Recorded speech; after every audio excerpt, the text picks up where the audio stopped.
But it doesn't really make the Sultan RS Classic all that, like, much less worth it or something. Also, this one has a lock-on jammer included on it as well. It's actually a pretty good vehicle. It's a pretty cheap way to get a lock-on jammer if you wanted to. You don't even need an agency for a lock-on jammer for this one, which is kind of nice. Kind of nice. However, it lacks customization. Doesn't have much customization. Only has like a livery customization. It's basically just the basic stuff after that, I think. Is a downside to these all CM ones, like this and the Cheetah Classic wide body.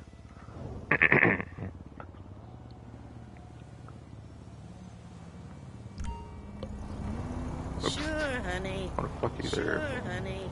Okay, what? How was she not like that? And my Sentinel XS4 is a new vehicle. Like, what, new sedan? S or A tier sedan, I think. I'm sure it's like top 10.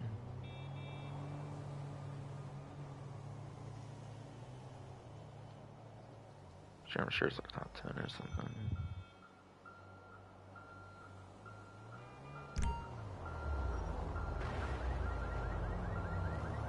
But yeah, it's probably not the best sedan out there even still, so probably can pass on it regardless.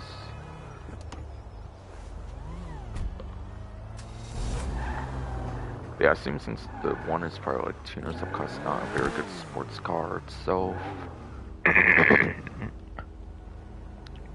Yeah, probably not a very good sport car itself being a tuner subclass, so that's be kind of good for that, but also kind of poor for the sports class if it goes off the other ones. So XS4 is definitely better of the two to get. I would say if you want performance, of course. Unless this for tuners content is particularly, then the one looks very good, of course.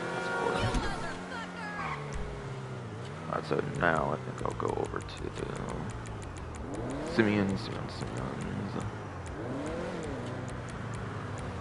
I went past her. Looks like my bad. Alright, airplane, that was more important.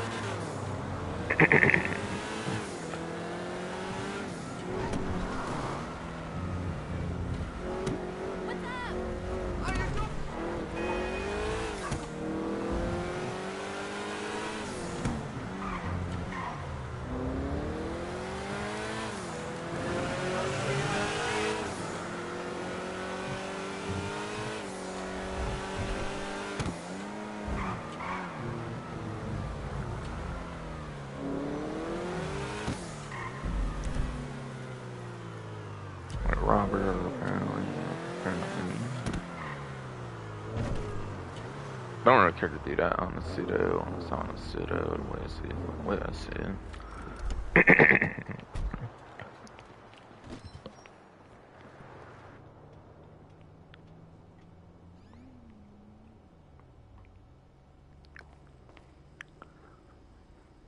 Definitely gonna check the stream again, just in case. Still seems to be working like good.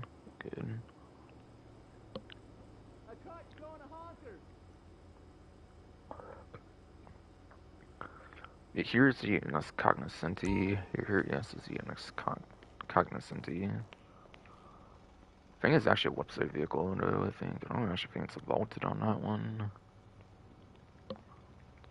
And I looked earlier, and it looked like there was, like, one less, like, vaulted vehicle on the list, so yeah, I think the Cognoscenti is on the vehicle website. Alpha is from 2014, that's definitely going to be vaulted, and same with the Same with the Zombie Bobber, I would definitely see like a bunch of 7 motorcycles being vaulted. That's definitely one of them.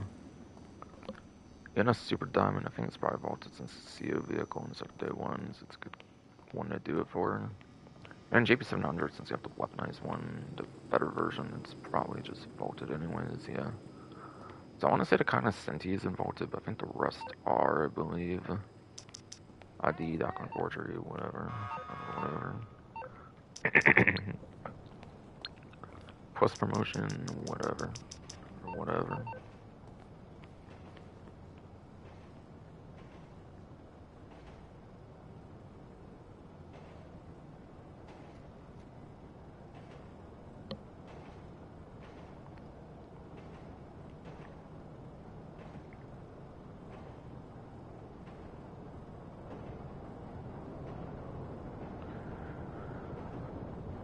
But yeah, the regular cognoscenti isn't backed on the website. Apparently no. Apparently no.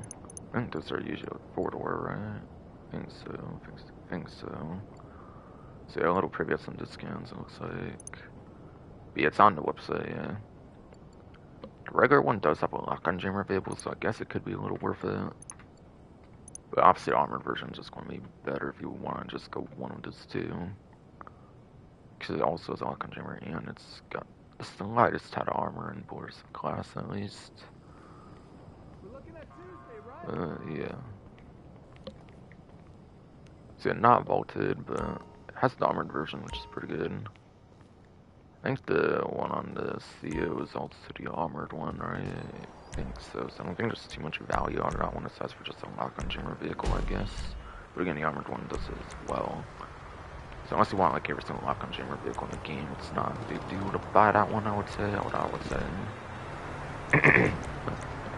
Yeah, it's the armored variation of it, not the standard variation. So there's some of them that can be the non-armored one, like the XLS, it's like the regular non-armored, for example. I mean, Alpha is the day... No, not day one, it was like... Business update, one of the earliest updates, 2014, I think, yeah. It's in one of the earliest updates for the game. Like, content updates, at least. It's in the sports class, I think, so yeah, it's pretty much in the most popular class of the game when it comes to 117 vehicles in a class. Not going to be all that good nowadays. It is a retro nostalgic vehicle though from the 3D universe. Yeah. Cognoscenti is retro nostalgic from GTA 4 episodes, Liberty City, I think. San Andreas had the alpha as well, so it's pretty retro nostalgic from that game as well. It's kind of cool there, I guess. Western Zombie Bobber. It's a chopper motorcycle, and when you have like sport bikes dominating, it's not going to be all that good, obviously. For like performance. I forget if it's like retro nostalgic from like Lost and Damned or something. I forget if it is or not, honestly. But I mean, it might be. The NS Super Diamond was from like Baldur's Tony. That was a pretty iconic vehicle in that game, so it's pretty cool there. And also, it is a CO vehicle as well, actually. On that one, so there is some value to be had on that one.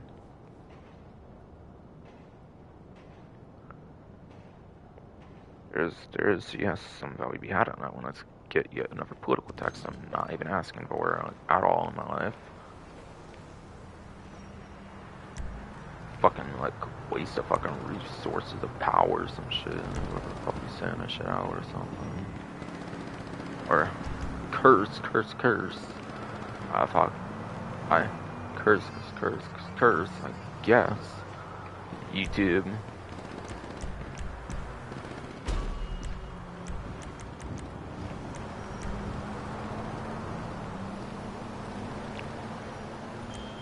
But yeah, the Super Diamond Again, it is a CO vehicle, so if you get it for that, I believe you get it for free as well. They might give you some of the day one ones for free, I believe, like ones you cannot buy on like the website. I think like the Dune Loader, for example, you cannot buy on like the vehicle website, I think, for example. So like the Dune Loader would be free, I think, for example. I think even though it does Super Diamond's a day one vehicle, I think you have to buy it to get it for free, and it's not free at default, though, I believe, if I remember right, so... Buying the Super Diamond should get you it for free, I believe, for CO vehicle. So it could be useful to get it, I guess, if you want like an extra free CO vehicle. I mean, it's not that useful of a CO vehicle, to be fair, but... It is a benefit to buying the vehicle, at least, I will say. There's not too much reason to buy it, aside for that, honestly. It's well like a sedan, like a luxury sedan or something. It's not performing greatest either. It's luxury for looks, but not really performance, I think. So that's a retro nostalgicness and the CO thing. I don't really think there's too much reason to buy, in my opinion. And yeah, the JV700. Yeah, again, there's a weaponized one. There's not too much reason to buy this one. It's a sports classics. with sports classics, it's dominated by like old school supercars, and like the new ones like the straw and like the Italic classic, obviously. So like, it's not gonna perform that great there, guaranteed for sports classics class.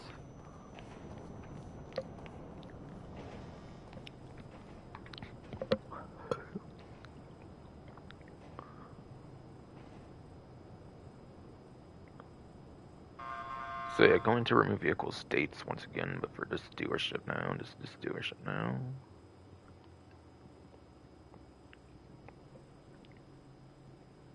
So again, the Cognoscenti is not vaulted, it's actually on the vehicle website as I showed earlier. But the Alpha has been available 10 times over the last 2.5 years since being vaulted since Mercenaries DLC onwards on different dealerships. Zombie Bobber actually has the least appearances of any of them in the current event week, being 8 appearances, even below the 9 of like the Cognoscenti carry on this Strider. Super Diamond actually appears 9 times, like those 2 I just mentioned though as well. And then JB700 is tied with the Rapid GT Classic at 12 from the other dealership for the amount of appearances since being involved 2.5 years ago on that kind of stuff.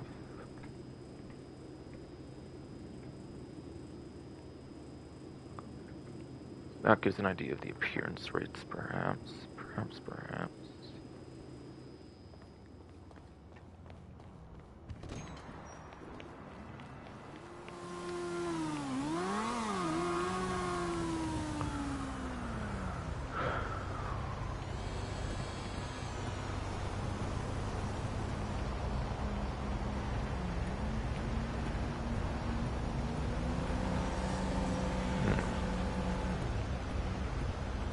Hey, are you okay?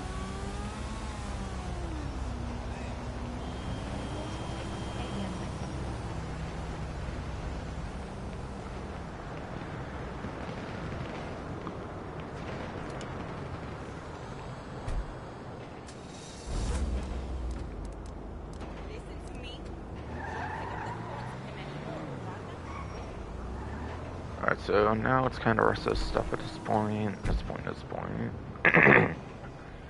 Not really much more to cover aside for the event stuff, and for those that don't know, I don't really do combat series, I only do like race series, and so it only requires 1 player versus combat series requiring like more players, so that's why I don't do combat series really.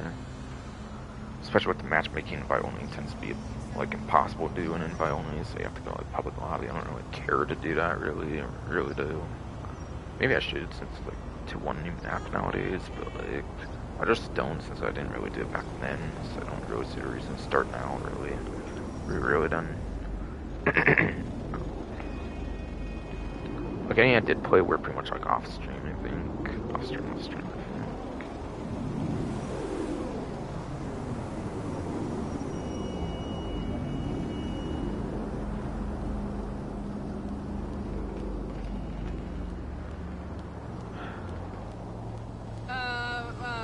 Hello?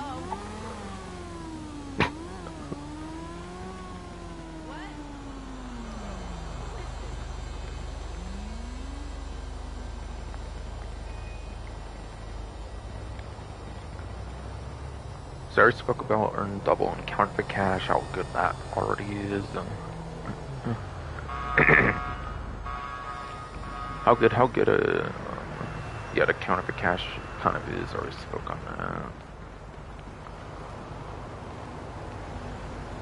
But yeah, the bike sales are pretty good, like the Ford bikes, for example. I think like the bagger bikes are pretty fun sales, I would say.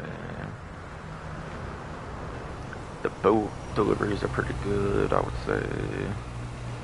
I feel like people overheat on the seaplane deliveries. I don't find those ones to be that bad, aside for the low flying requirement. But like, you can always use Lester for free if you've done like Team Safehouse free, for example, as a host, I believe.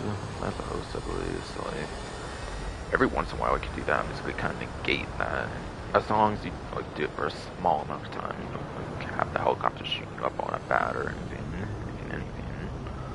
So you can negate that a little bit, even. I feel people overheat on the seaplane sales.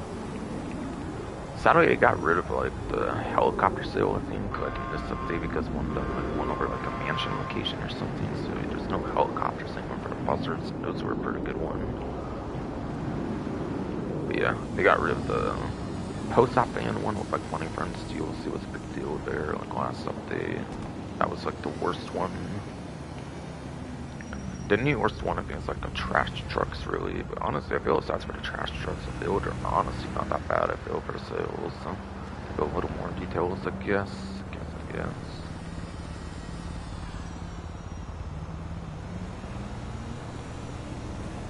And everything else I said earlier about like 1.4, 1.5 million with like high demand bonus, like maximum payout, like owning the hands-on car wash, all that kind of stuff. Obviously, I already went over a lot of that, so I don't think I need to say more than what I basically just said now. Street dealers, I don't think there's anything more to say than what I already said there, honestly. But again, it's a purple icon I was having by Simeon. So not Simeon is over there. That's a street dealer, for example. For how you found them, for how you found them on the map, you have to get like close to them. You could always use something like GTA Whip.eu. You'd probably find it easily for today as well if you're struggling to find one for some reason. Some reason though. Yes.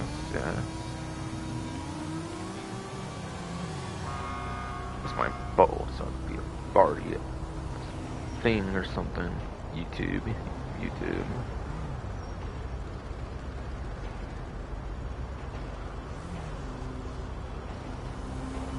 As a reminder, those winter New Year's Star races are triple. I kind of already went over anything there. I didn't mention those. You can claim free horse masks. Again, as a reminder, that's been like last week. You can claim the free horse masks and tattoos as well, actually. Again, there's a new Community Combat series, which I'll still get into sometime later. And then more.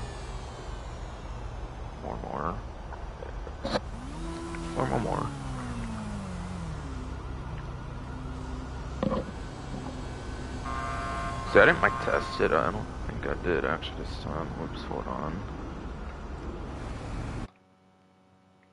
Hello.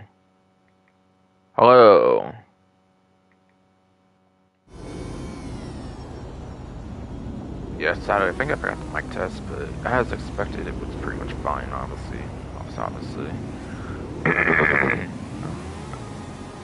One thing not fine is you going off constantly. Annoying body for stomach hurt, you know. Actually do.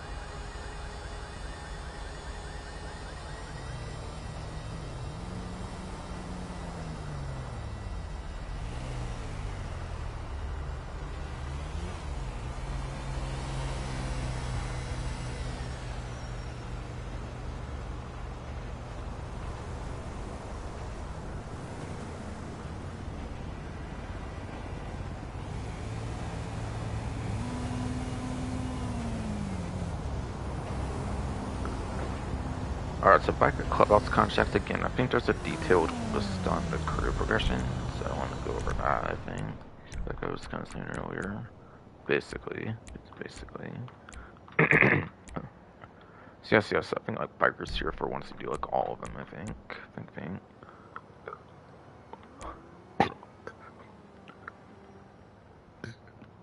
Or no, it's just tier 3, I guess, not 4. Yes. Yes.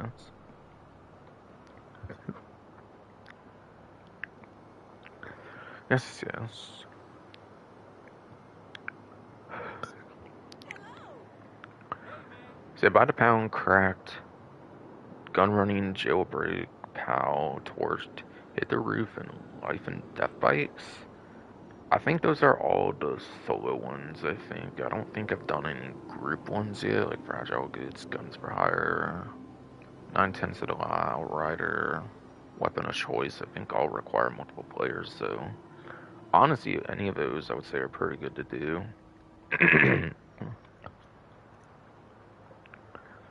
think Hit the Roof and Life and Death Bikes are the two newest ones, I think. I think yeah, Hit the Roof and Life and Death Bikes are the two newest ones were added in like Chrono Enterprise DLC, like summer 2022, I think. All the other ones are like late 2016, I think. Basically.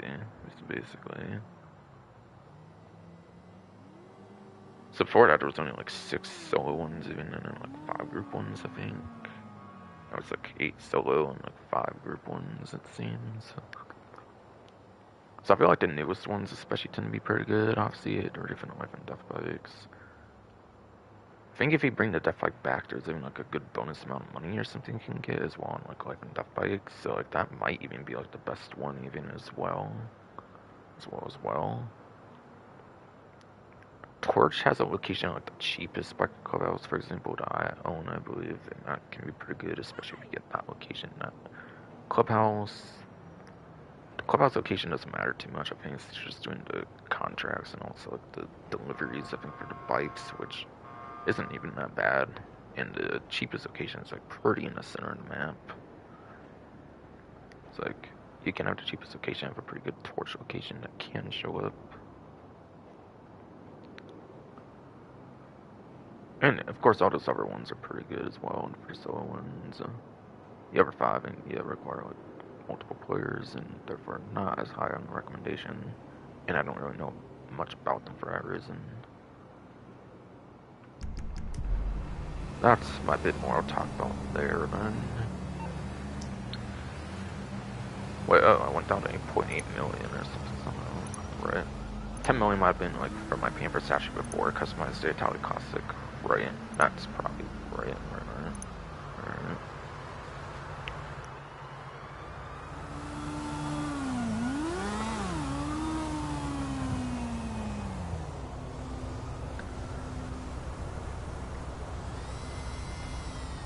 See working challenges. Yeah, again, I already spoke of it, kind of. See if I can try to remember when that was. And yeah, I have security, I think, for like my mansion, and I have security for those. I don't think I can get business rated anymore, so I might as well turn to MC to check then, I guess. I guess. And since I don't think I can get business rated anymore with the mansion security, and I have the ones for each business. Well, you can actually check on them, okay. You don't actually need other people, okay.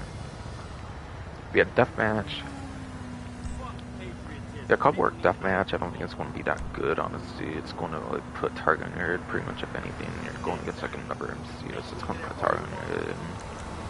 Stand your ground is basically the same situation, by the way, as well. Stand your ground, you have like people out of the organization and stuff. I think that can go after your like area and stuff. I know like tryhards do that one pretty heavily, I think, but like besides for that, not really that worth it. Just putting target on your head, I think, really. It's really Joust and Caged In, I think, are like the 2 good ones here. Search and Destroy, Criminal Mischief, and then Wheelie Rider are the challenges ones here. Search and Destroy might be good. Oh, sheesh. Other political text, apparently. What the? Come on, bro. So tired of these random political text all the time. Actually, though. Oh, man. You Democrats just really have to bother everybody.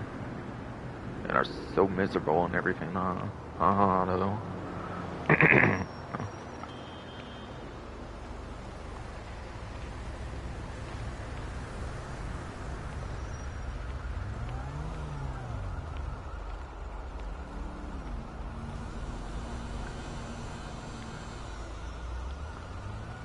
Yeah, Search and Destroy, Criminal Mischief, and Wheelie Rider.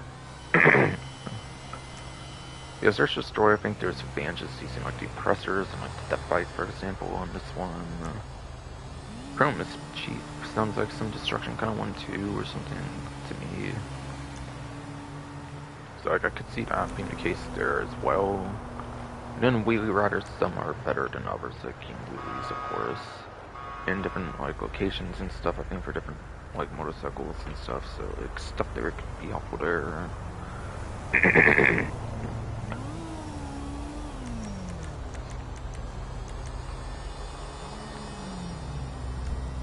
And for club work, to go in more details on Caged In, I think it's like the Penned In free mode event that used to be a thing. But yeah, I don't think Penned In as a free mode event is a thing anymore nowadays, but it's basically like a moving circle kind of thing or something.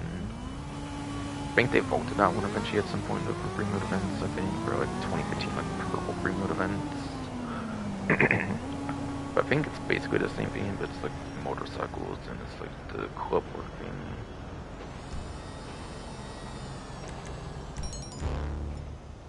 Jesus Christ, I got hit by this. Oops, curse. I got hit by this. Yeah. I got hit by those 20k business fees. Oh my lord, man, I never get hit by that. Of course. See, that's what would happen, basically, if I didn't have the mansion security. What used to always happen before, like, especially with stash houses being a thing, like, in the last couple of years before.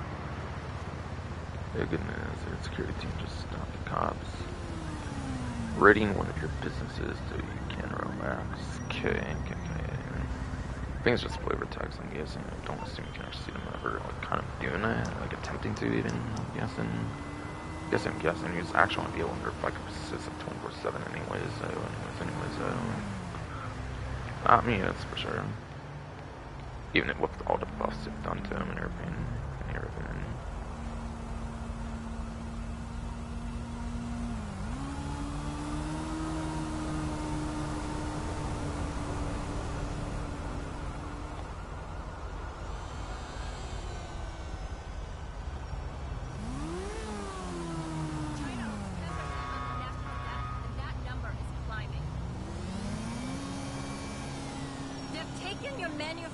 Jobs.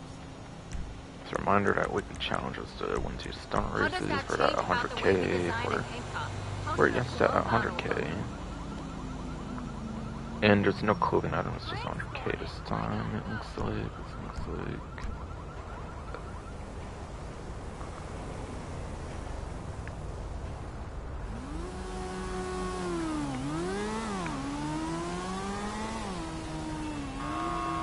As a reminder, you can still collect the red year of the horse tea. As a reminder, you can still, from last week, collect the red year of the horse tea. And that goes till March 4th, which is why I believe, like, next event will still lead you to learning your stuff even without, like, free times on it or whatever, for, like, last week, I'm guessing. I already spoke of the free horse tattoos and masks, I'm pretty sure, and then, as a reminder, you and Val collectibles will presumably still be in the game, I believe, like, until March, like, 4th or something around there, when, like, the new plus benefits come out, basically, I believe. It's like, according to the Year to Horse Tea availability, I'm guessing.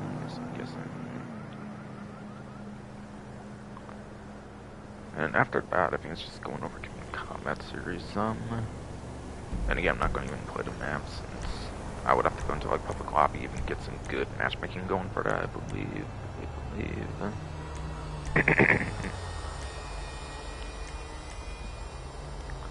So for deathmatch, it's actually only one, it looks like, with the GNGR, Dune Pyramid, King of the Hill. Apparently. And that, I believe, is the new map as well. But yes. I'll read on the Newswire Community Comment series. Gee, and then I just got another political text. Wow. This world is just annoying, actually. Like, who has all these bots and stuff to just waste your time on these political texts and stuff? It's actually sad, bro. It's actually sad, man. Alright, but yes. Community Combat Series. 2 times money or P on Community Combat Series.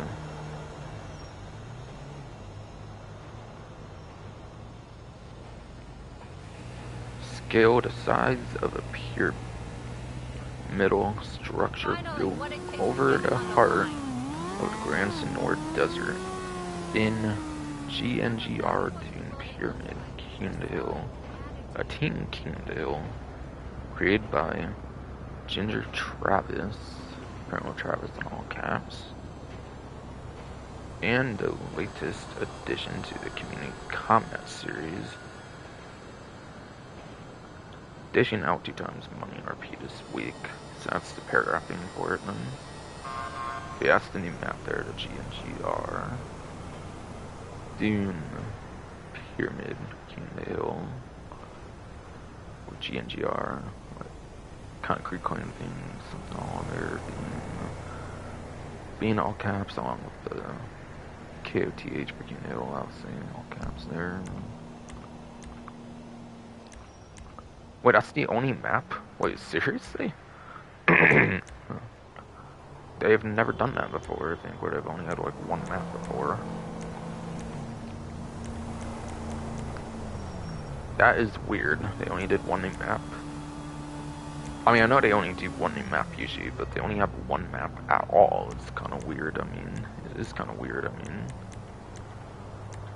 maybe they finally place a new one when they have like all the old ones or something. I have no idea. Or like several old ones as well or something. I don't know. That's the only thing I can think of for why there's only the 1 new map and no other options even available. Weird. Weird. I guess I only get 1 map at a time now, I guess. I guess. That's how bad it's gone with vaulting contents now. It's just keep getting worse and worse with it now. It's like trying to control what people play and everything.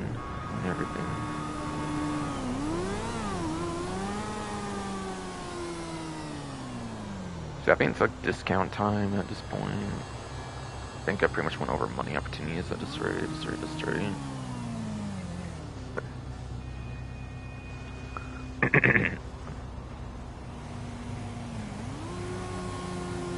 Stream's still working, seems good.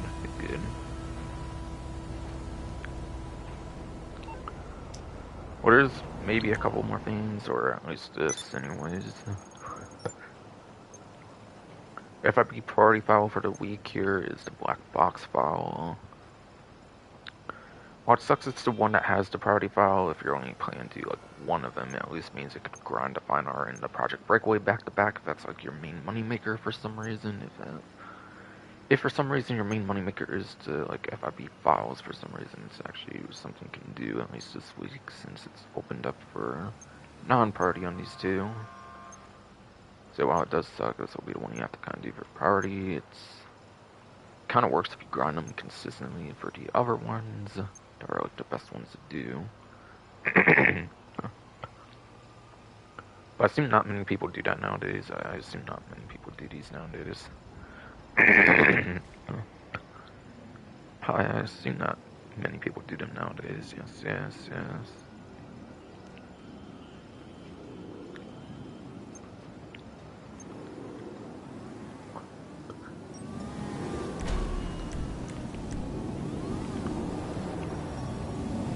And then I think there's at least a salvage yard as well, so I can go over that lineup of vehicles there and everything.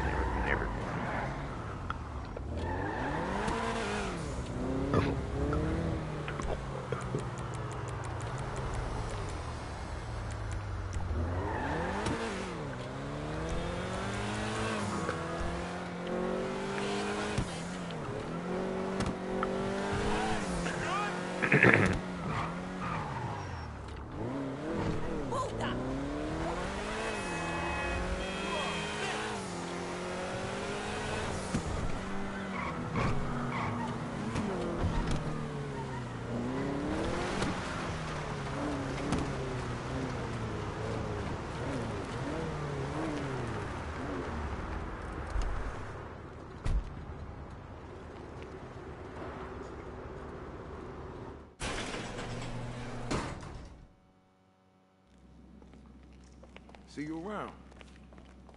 Everything good? Take it easy.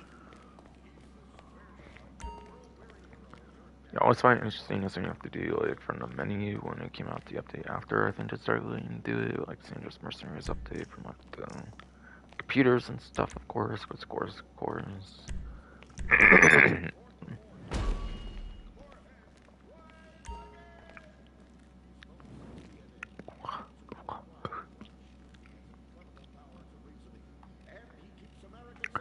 Alright, so you have the Debauchee Champion, Karen, Everin, Everon, and like the BF Weevil for some reason, like the reverse order.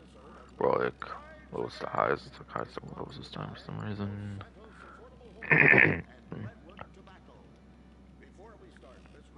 Could probably still do it from lowest to highest on myself though, why not, why not, why not? So I'll go to GT Series videos, can you post for some more information. Going off of it for too long for it to like me off of it or something, so I have to go back to it, of course, and score.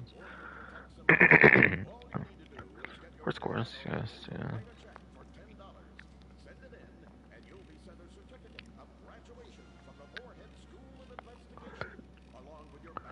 Yeah, to beat the BF Weevil though. That's adding like Heartbreaker Heist DLC, like late 2020. Yes, yeah.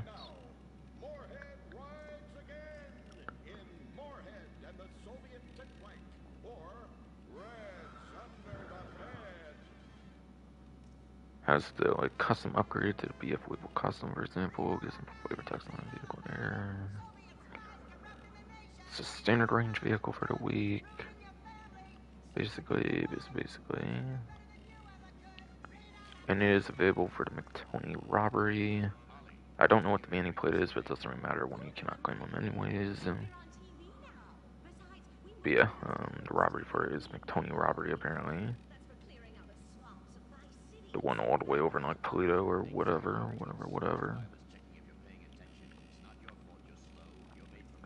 And max sale value is $252,000. And the salvage value is $201,600. And next one apparently is a Karen Everon, whatever. The original like one for like the off-road class, basically. It's basically for that luxury off-road vehicle. It's a luxury for like the website. It's like for the website area of San Andreas, whatever.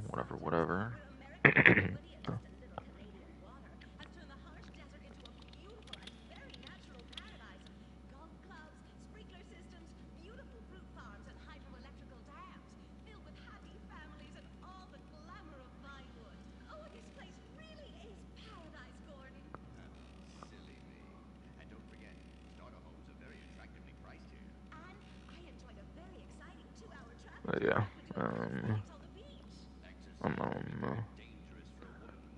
but yeah, it's like the mid-range vehicle, whatever I like to call it, for the event. And it's for the podium robbery. Oh yeah, and also for flavor text, I also got like the hot ring ever on of like Drug Wars DLC, but it's in like the sports class or something. Fun fact, it's not the only ever out there. But yeah, Kira never on like mid-range vehicle, whatever for the week. It's apparently for the podium robbery this time around. And it is going to have a max sell value of $340,000 and a salvage value of $272,000. Salvage value, yes, of $272,000.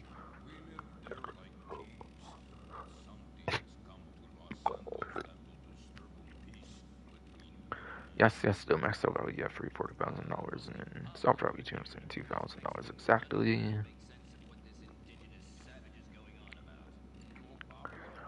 And then, last but not least, the top range vehicle for the event here is the Debauchee Champion, which is an Amani Tech supercar from the contract DLC, the initial, like, Amani Tech supercar. The initial, yes. Amani Tech supercar of the game. Also being an initial batch of a contract, like, Amani Tech vehicle also gives it Porous Glass as well, which you do get to use as well in the actual, like, Robbie contract as well. Since it comes stock, you don't actually upgrade the windows to fluorescent glass, it actually comes stock on it. So you do actually get some bullet protection for the one you actually get to use it on as well. Fun fact.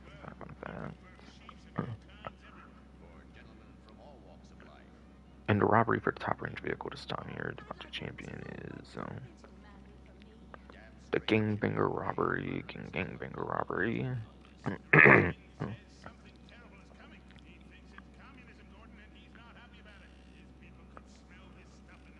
Yes.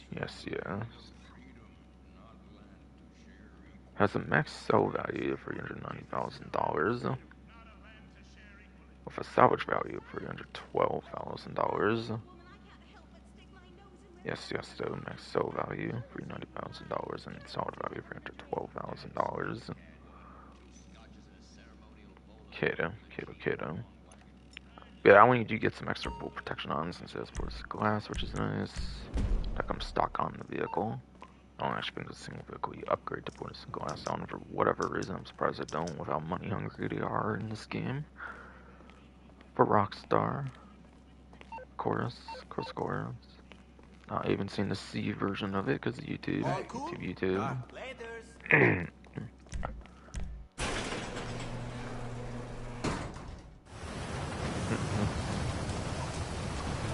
See, after that will be discounts, I'm pretty sure at this point.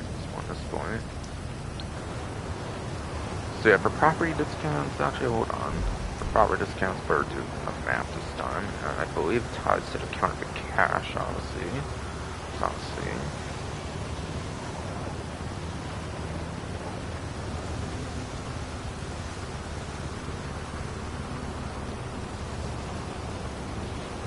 But yes, so there is 40% off of counterfeit cash factories, including upgrades and modifications. Any of those like upgrade kind of things are 40% off basically. Or actually not just that, but yeah. Yes. There is 40% off of the counterfeit cash factories and their upgrades and modifications. As you saw, of course, the security upgrade for both the business and the mansion actually negates the security entirely when I'm an MC, for example, which used to not happen. I used to always have business rates.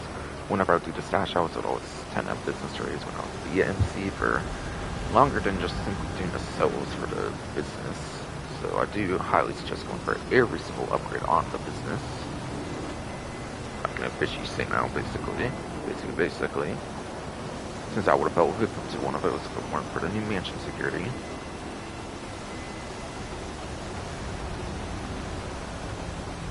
Because of the stash houses, all that kind of stuff makes stash houses a lot more makes stash houses a lot more worth doing for the biker businesses, of course, particularly, of course.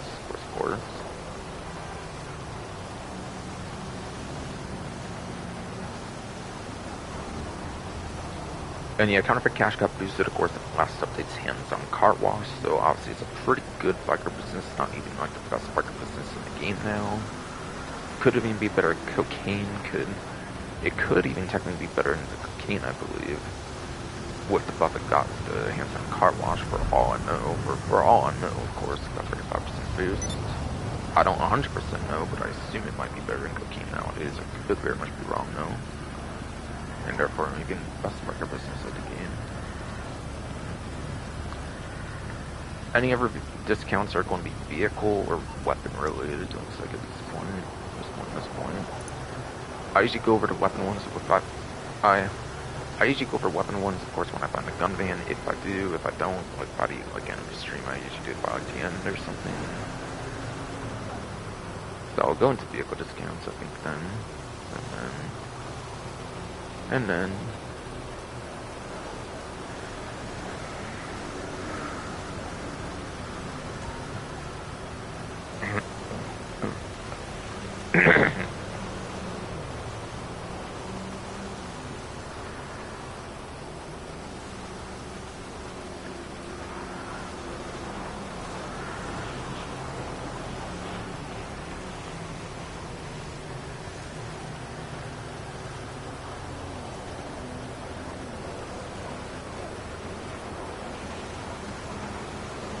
it's like a dozen vehicle discounts, apparently like 12 of them this time, apparently.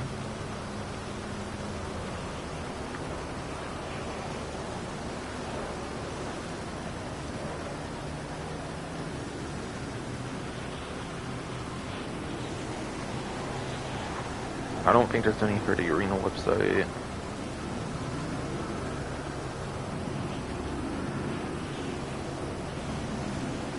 I don't actually seem to see any for Benny's either, it seems.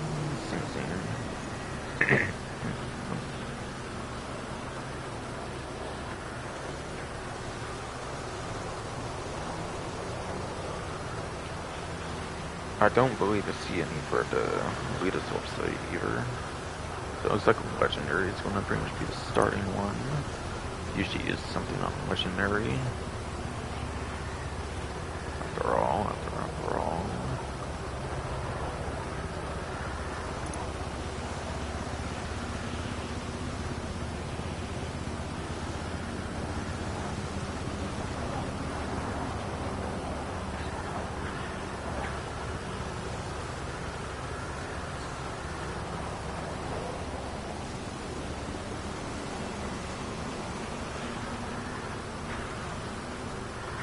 So it's like the Jester Classic at least will be a legendary website discount, is the least.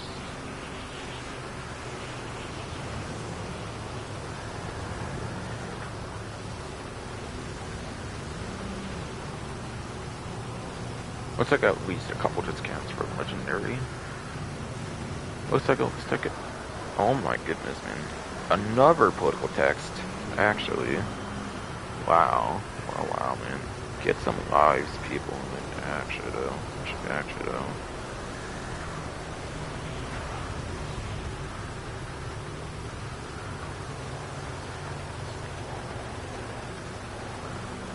Yeah, I think I just a classic, though. Going from $790,000 over $583,000.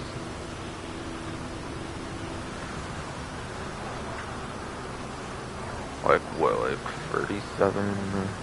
Yeah, like $237,000 off for the 30% discount. It's like already like under an hour grind. I would say it just puts it like to like half hour, like under an hour grind if you're doing things effectively. I would say.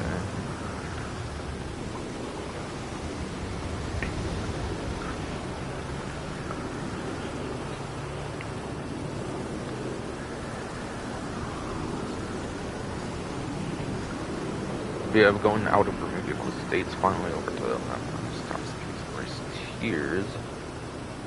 For the sports class, is what the Jester Classic is. Unless you do it for drifting, and for some reason it's put to its like older sports classics class for some reason that it had before after hours and like when it was meant to initially release back in Lifestyle and just Super Autos DLC. Ah man, the Sound Agency, whatever. Care about at some point. Hopefully, I don't know. I feel like I said that like one time. Recently, I feel I've had like a couple streams where I didn't even take care of it actually. Hopefully I will then. But anyways, so for the actual sports class though, the main sports class, just a classic over here.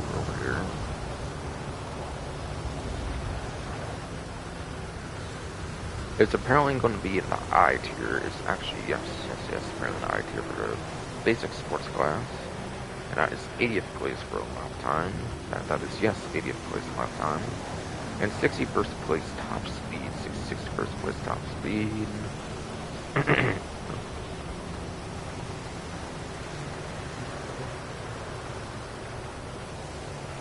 Which is technically below average for both metrics of the class, albeit without HSW, I think it would actually technically be, like, kinda somehow like above average for the class. Maybe just barely though, just barely though. So overall, this one doesn't really perform that good. But it's the same Jester that did appear in Grand Theft Auto San Andreas, just known as the Jester, basically. So it is kind of cool. It's basically the San Andreas variation of the Jester. One of the original one that released, I think in like Business Update or something, was kind of like a modern, like Jester, basically.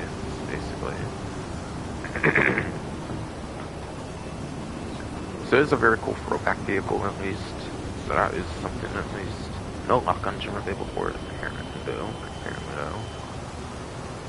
But it's not a performing vehicle, it's more for the customization, first preference kind of stuff, retro nostalgic stuff with San Andreas. I think for that one, for that one.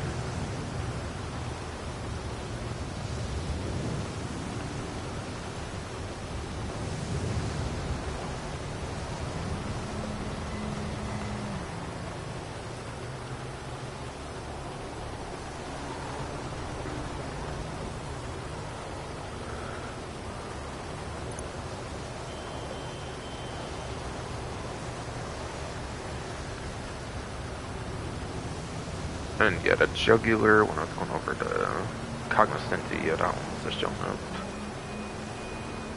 We had Diamond Scene Resort DLC, the last one was After Hours DLC, yes.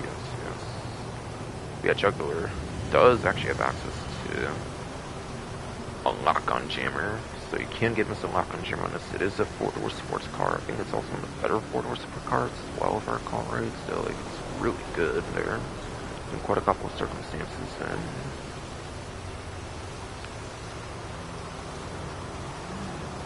now it does have a trade price, which is tied to selecting it as a getaway vehicle, I believe, or a Domicino Heist account and Resort. It looks like the Heist did use some older vehicles as well and keep them some trade prices too, and this must be one of those. Yeah, you have to complete Domicino Heist finale as the leader with the vehicle selected as your getaway vehicle to unlock the trade price. So it means you don't have to actually enter the getaway vehicle in the heist, you just have to simply complete that heist so you have it selected as a getaway vehicle.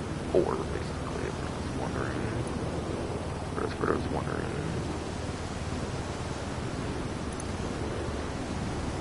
So on the buy it now price, it's $1,225,000 to $807,500. Like 30K-ish or so, like 32,500 or something away from like 400K. It looks like, yeah, I think so. So it's in like 360-70K-ish off on the buy now. So 918,050 to 643,125 on the trade price.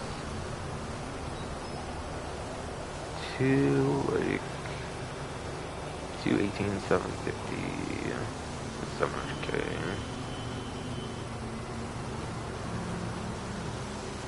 To like 68. 750 or something then. Along with like another like about 7K. So what, like around like 260ish or something K off or something. I'm not gonna think of the exact number. Like honestly, it's whatever it is, whatever.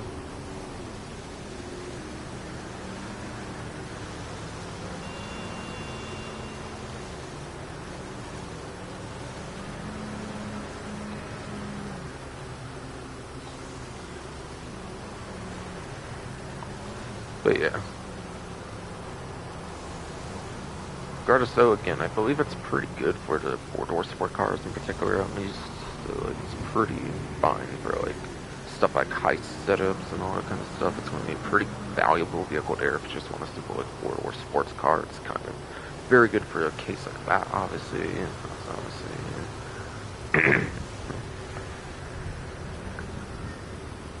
But I think it performance been better than the Chester Classic, and that was also a sports car, so I believe it would be better than that.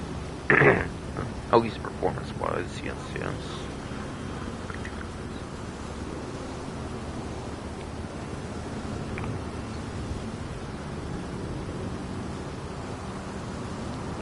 But yeah, Jugular looks to be in the C tier for the sports class, according to the 152's vehicle spreadsheet. And it looks to be 19th place for lap time, as well as 29th place for top speed, so...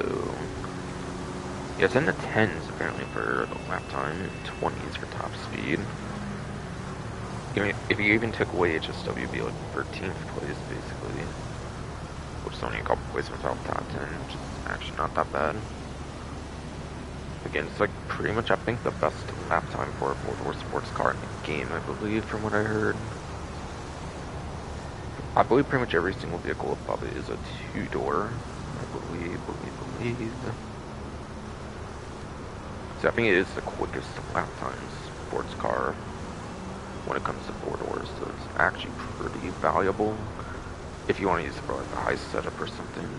It's just for like a simple 4-door vehicle. For some reason, you want to use it for like group heists, like especially for like OG heists or something. Then it could be useful. Again, you can have to lock on G-Run as well, which is nice, which is nice.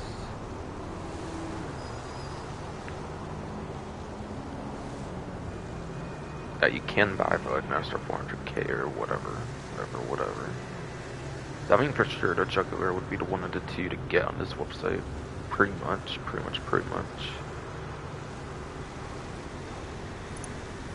Yeah, I don't think the rest are even on discounted sites, so that's basically it for this website.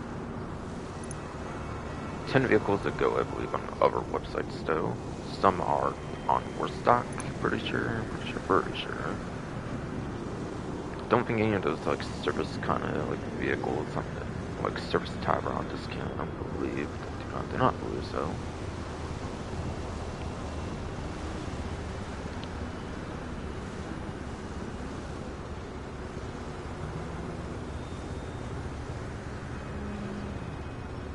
Alright, so it looks like the Vapid Care is going to be on a sale here for its own Dangerous Sports Series DLC to one of that like super longest name for DLC.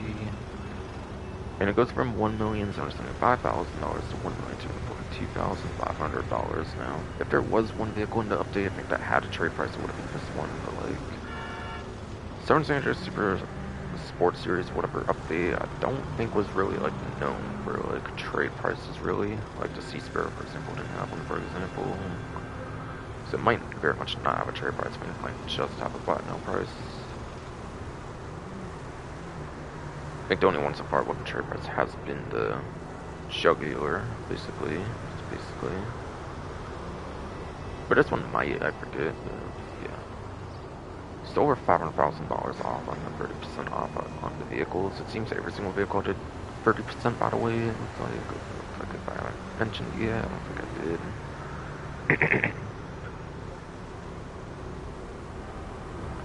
500, like 32,500 or something, I think around there. Let's be the exact amount as well. Yeah, this is the weaponized 6x6, like 6-wheel version, by the way, as well. Not the one that came out later on for non-weaponized, like 4-wheel version. But yeah, it's basically just a truck with like a gun on it, basically being like the minigun, or no, machine gun or minigun. I think just one of those two. I don't think there's like a grenade launcher option on there or anything else. I think they're either choosing for like raw damage or like better rate of fire but less damage, I think. But better rate of fire means you can hit more shots, which could basically equate to the same damage. So like usually I would basically just say the minigun would probably be the better one to get, honestly. So that's what I would probably say. It's pretty much a civilian vehicle without like a second player though. It's pretty much just a civilian vehicle with a gun on it, basically, if you don't have the second player. So it's not really a good solo friendly vehicle, sadly. It's more of a group vehicle, if anything, sadly though.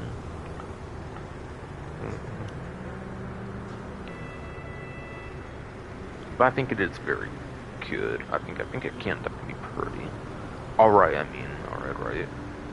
I mean, it's definitely more useful than most vehicles for like, having a weapon at all, obviously. Yeah. So I think this is a good vehicle to buy, 100%. I think 100% this is a good vehicle. And then you have to modify it at a vehicle workshop inside of the Adventure Mobile Operations Center. Nowadays, for MOC, I just do a personal vehicle storage instead of having vehicle storage though, so I would say basically the Avenger. Or if you have the weaponized mechanic for the arena, they don't mention this because like before the arena came out, but yeah, the arena mechanic can also be used as well, not just the Avenger, so, so there's at least 3 options to customize it now though.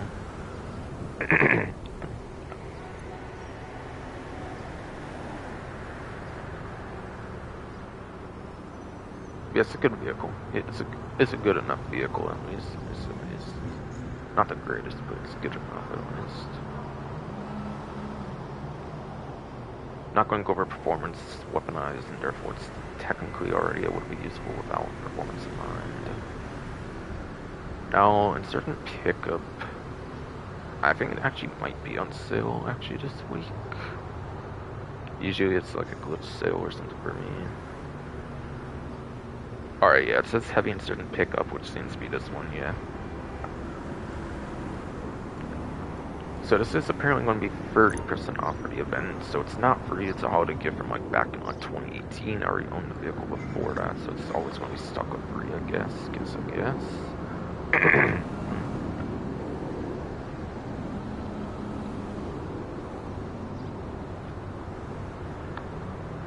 But yes, though.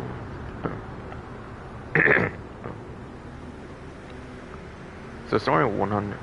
I mean, on a quote-unquote trade price, it's technically $1,350,000. It's technically got a more expensive price, not through trade price, since trade price is still at 2016, I think.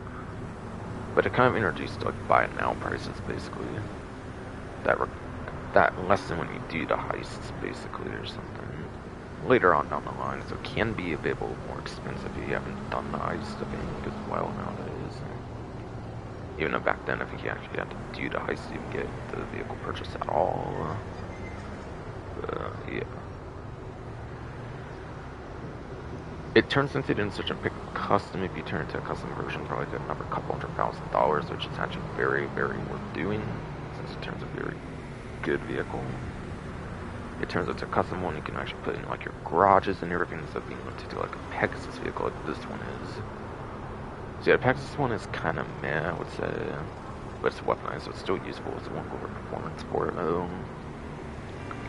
But a custom one you can actually store in the garage. You can actually upgrade the weapon, I think, to a minigun as well, like a kind of like a character, which again I think sacrifices like actual damage, and you're getting like more like rate of fire. But if you hit more shots, it's basically just going to do more damage anyways, or like equal damage or something.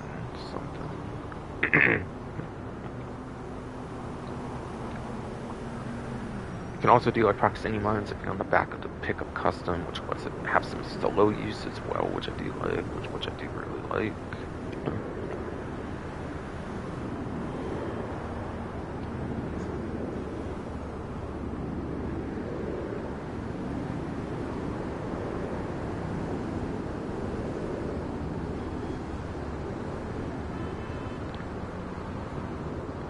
So there's also like a 9-seater or something, which the like character I don't think like holds anywhere near 9 people as well. Like 5 people I think on the character. So the seating capacity is like absolutely crazy on this vehicle as well. I think there's 2 on the sides that could be on the vehicle as well, and that's where like it goes from like what you would see as like 7 to like 9s if you throw out these 4, that, and these 2. Yeah, it's an absolute shit ton of people as well. Like you can see it. Or curves, YouTube and AI and everything. But yeah. So, yeah.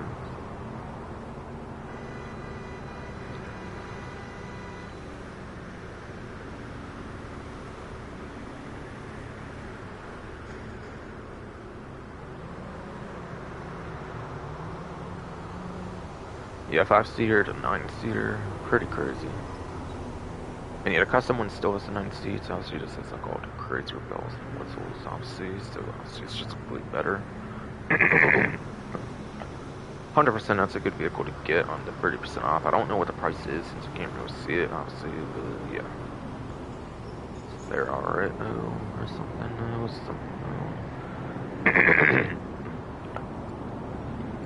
I thought 9 seats was crazy. Just all of it has 10 seats, and that's not even included obviously.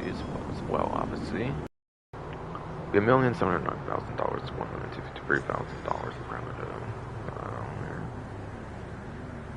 537,000. Yeah. $537,000 off of this one. So that's right. This up.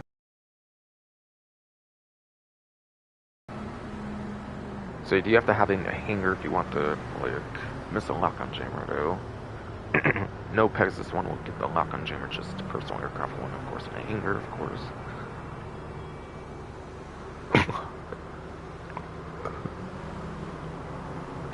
Of course, though.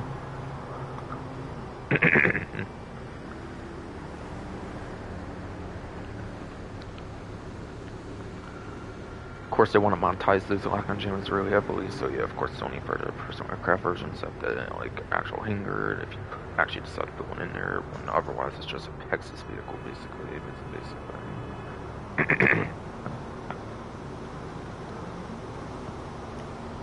Yeah, very useful for carrying vehicles, of course.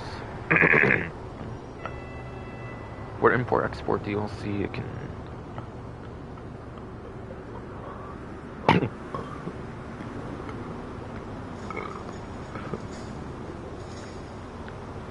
For the import-export DLC, of course, it can carry its vehicles for the import-export DLC, so you can get vehicles delivered to your warehouse easier, and like sell them easier as well, obviously, as well.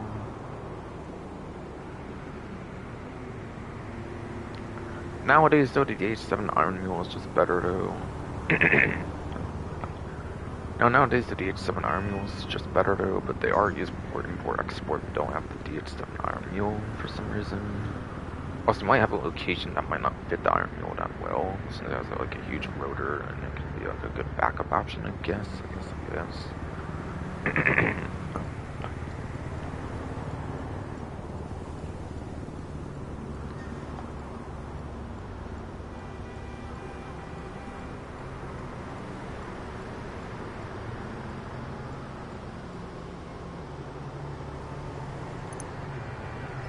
And yeah, the car jet scene is basically the same thing. It's almost 600k in savings, so $1,995,000. Yes.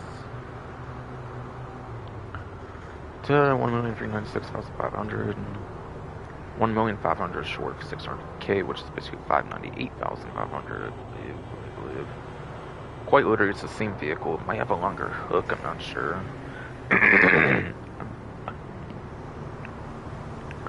It is basically the same vehicle for like $508,600 savings, and probably just a little more expensive or something.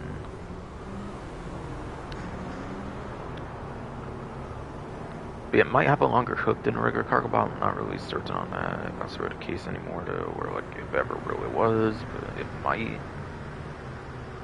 And again, it also is the lock-on jammer available.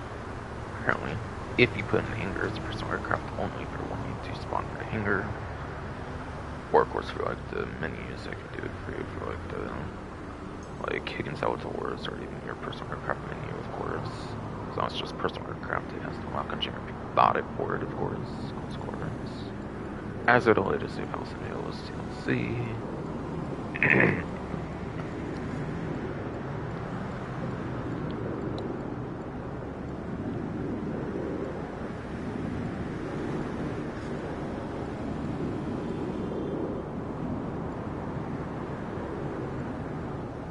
So again, they're very useful for import-exporters, so like money making are pretty good, so I didn't really care to mention performance on those.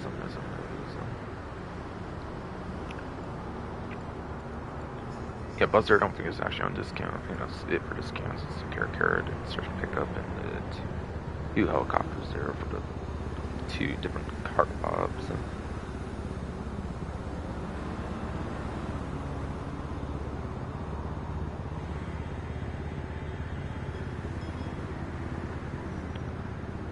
So I think that's half the discounts covered already, basically.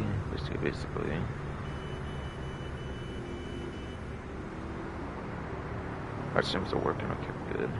If I go check halfway through, I guess. Why not?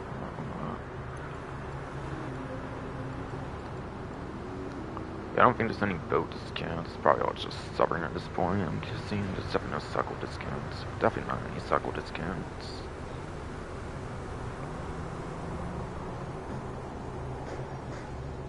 Yeah, there's 100% no boat discounts. 100% there's no boat discounts. Those are just suffering on this right for the last 6 of them. The last half of the vehicle discounts are all on this website.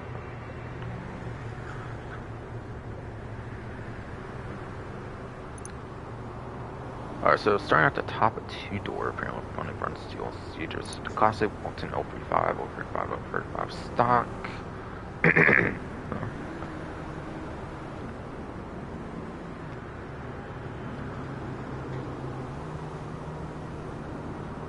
But yeah, it was pretty standard to have like every new vehicle by the time it like money runs to have a lock-on jammer, so naturally it does have a lock-on jammer available for it. Not the greatest vehicle being like a truck kind of vehicle, like a lower kind of like off-road vehicle or like something that like, it's something at least.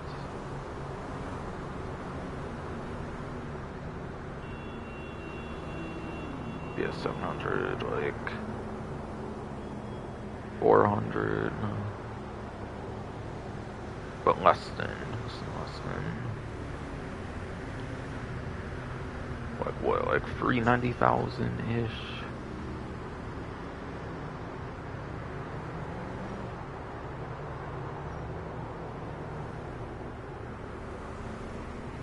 Yeah, maybe a little after 390,000-ish. I don't know, like, too much on, like, what the particular savings are, whatever. Whatever.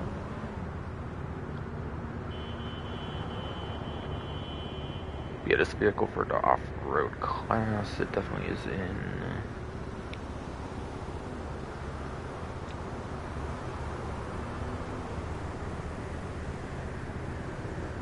Apparently,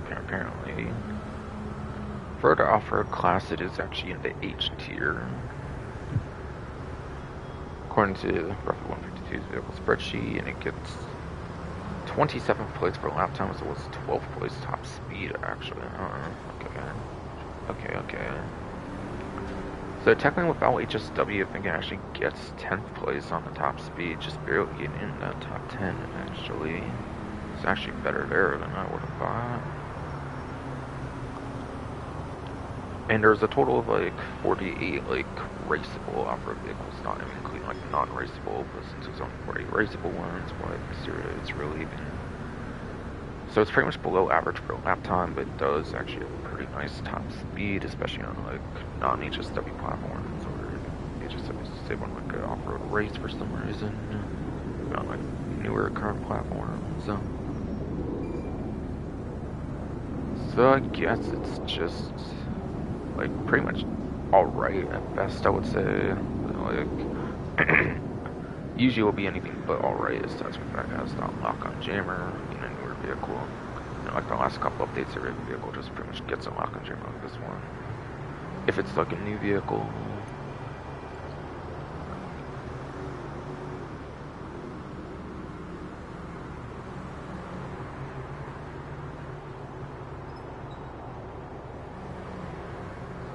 After that, for the Calgary High Steel, see it's the Vapid Slam Truck, the same vehicle that will select the Prizard vehicle over at the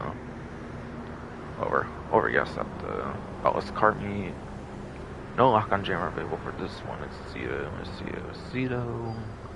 7,000 away from like 400k savings, I believe. And yeah, I don't believe either of these have a trade price, by the way, on these two on this website so far, but yes, no. So I think it's 393,000 savings if it's in fact 400k, is like minus, or like plus the 7,000. So yeah, it's definitely $393,000 savings. And this one's actually a utility class vehicle, which there's not many of those in the game. So it's actually pretty good for the utility class one. The only utility class vehicles that can even be customized, I think, as well, with like engine upgrades and all that kind of stuff.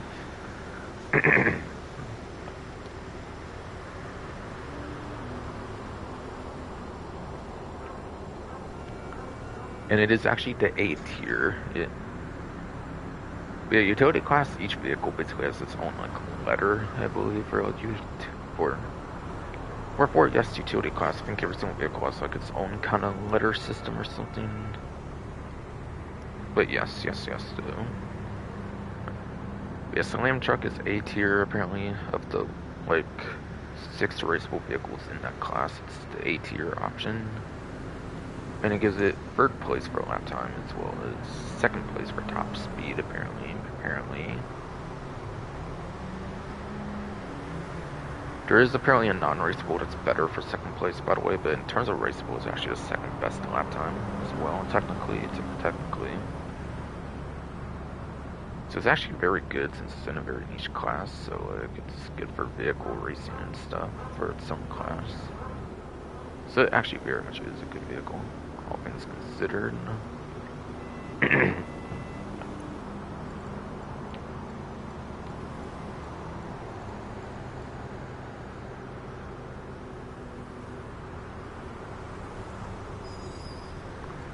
Alright. But now in trade price for this vehicle, there is being a Davidson Heist vehicle, and I don't actually have that one yet, apparently.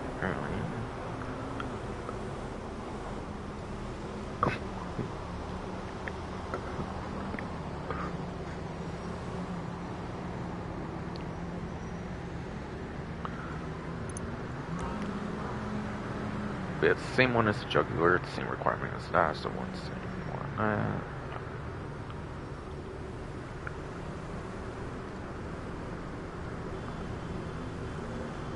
Yeah, 1,620,000, 1,154,000. I'll buy it now. 14K away from 500K. So it's $486,000 savings on that one, on that one, on that one.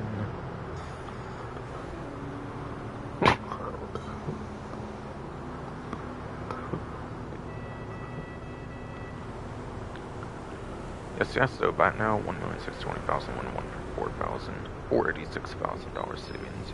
Yes.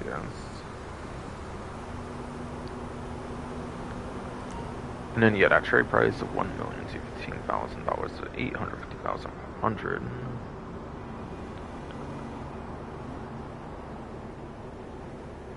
$365,000, I believe.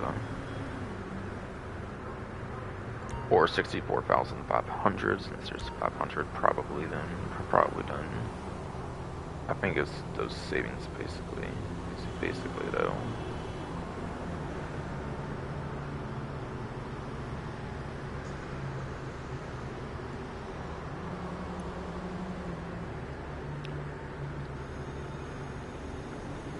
And yeah, Retina Mark II is a sports classics, I believe, and it used to be pretty good at least.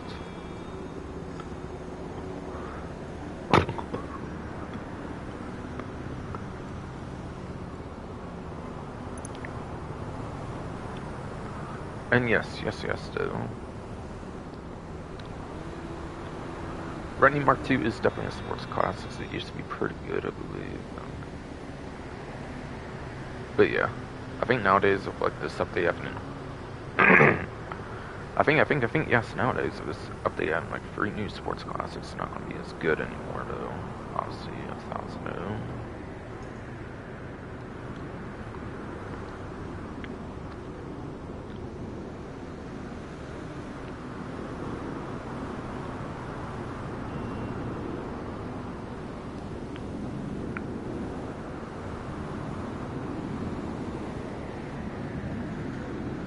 And the last update was actually like middle of the B tier, and that gave it 9th place, which I think is probably down to even like 12th place at this point, and then like 10th place, which was probably even down to like 13th place at this point. So yeah, the latest update has definitely hindered this vehicle since the like 9th and 8th place it has on the spreadsheets as of the last update. I'm pretty sure the Money Friends DLC. Spreadsheet's probably just going to get updated when like all the vehicles for this DLC release, I'm guessing. That's why it's still on the front, I'm guessing. But yeah. So yeah, so it might still be able to be pretty good. I think like even with the plus free, I think you could even get 9th and 10th for something like without HSW at least.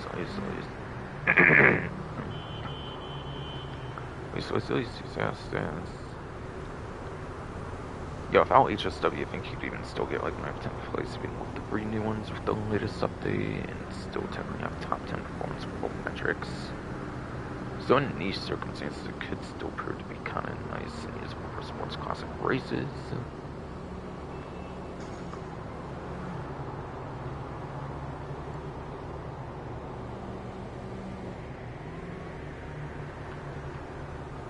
So it's pretty fine, pretty fine. I think it could still be pretty fine, but obviously it's definitely fallen off a good bit with the latest update adding like 3 new very good sports classics.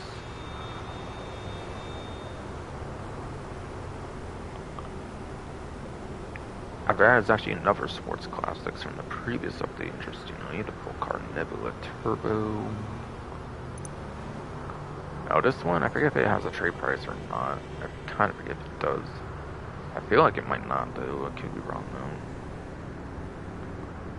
Yeah, like 900k, not 900k, not 900k, but 900 away from like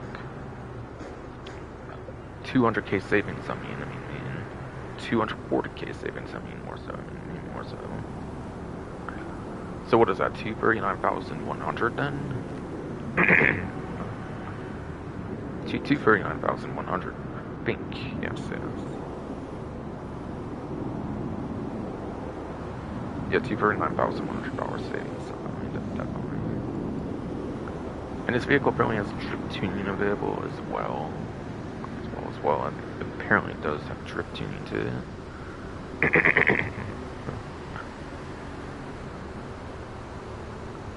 So you can use it for drift tuning if the like basic performance is not all that great, which I think is the case. Again, it's in Sports Classics, all the new ones in the latest update alone, plus like being dominated by like old school supercars. I think it's not going to be that good for Sports Classics. You might as well probably use it for drift tuning most likely.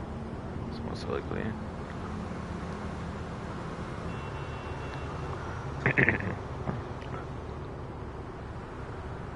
Yes, so apparently, as of the last update, at least Nova Turbo was around in the middle of the K tier.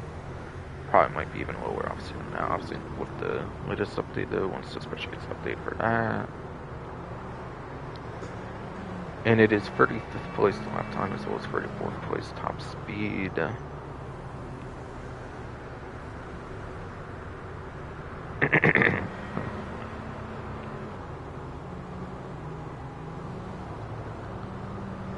Which is below average for the class, which even taking away HSW is below average for the class.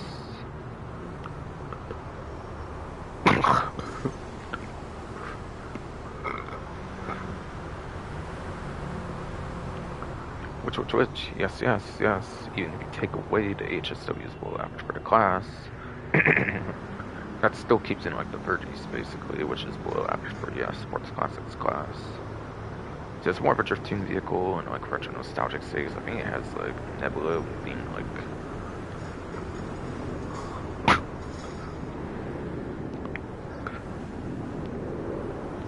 yes. Jeez, annoying body broke stomach right now. Come on. Yes.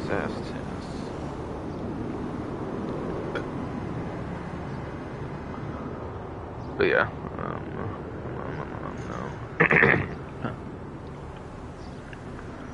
So yeah, the Sports Classics performance is not that good, so you might as well use it for drift tuning in particular. I would say if you are going to get it. Otherwise, you can always get it for customization for preference kind of reasons. Or also, I think it was just called the regular Nebula, I think in San Andreas, but yeah, I think it appears kind of in San Andreas for like the regular Nebula, so there's a little bit of retro nostalgicness, but I think it's kind of its own thing in this game, I think. I think that's everything to say about the Nebula Turbo, though, I think, though. Honestly, though. Also, it's a really funny livery, also, with, like, the Princess Robot bubblegum. I think it has, like, a body pillow to it or something. I think, though, if I remember right. Besides for that stuff, I don't think it's not worth it.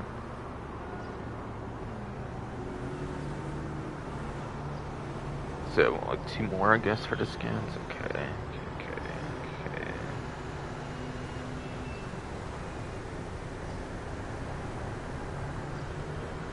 Looks like the next one here is for the Cunning Stunts DLC, which is the classic Drift Tampa.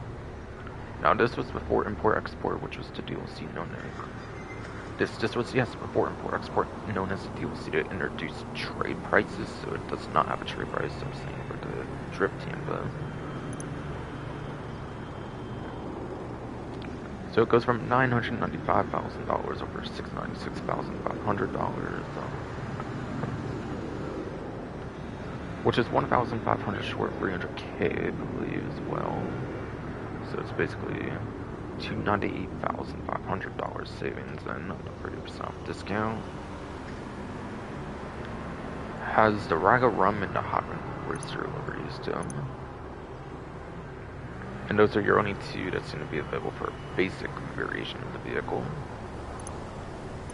If you want like a much better selection of liveries, it looks like you're going to want to do drift tuning if you want some much more selection for your liveries.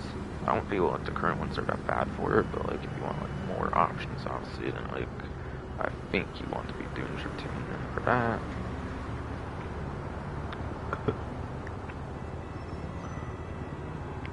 And by the way, as a reminder, drift tuning doesn't even have an engine upgrade, so like just keep that in mind. Just keep that in mind.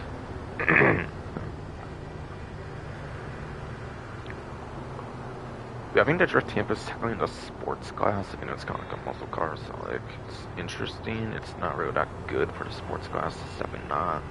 Would have been much better fit for the muscle car class. Kind of a deal like to Drift Yosemite ended up being in the muscle car class. That worked out pretty fine there. So I don't know like why this one ended up being in like the sports class.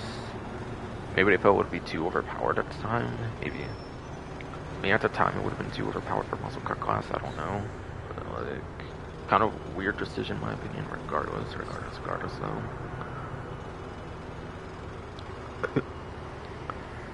Oh, and also I think you can take off delivery as well when you take it to a mod shop. It just has to start with delivery for these kind of stunt vehicles for whatever weird reason that people like probably don't like. I don't care too much actually like deliveries, so I think it's actually kind of cool.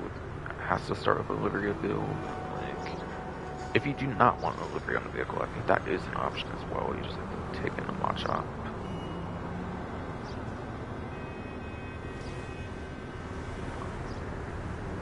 So again, it is drift tuning, apparently.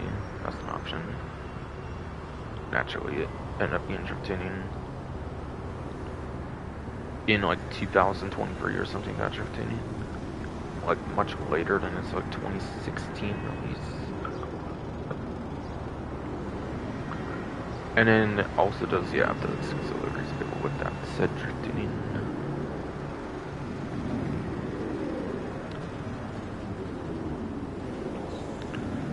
Again, it's in a sports class, so it doesn't perform that good, but for those wondering what the performance is like on it for some reason, it is at the top of the K tier, apparently, and that gives it 94th place for lap time, as well as 91st place top speed. It's in like the 80s and 90s, which is absolutely pathetic for its placements. And again, this is in a class with like 117 vehicles. It's very much below average for the class for both metrics.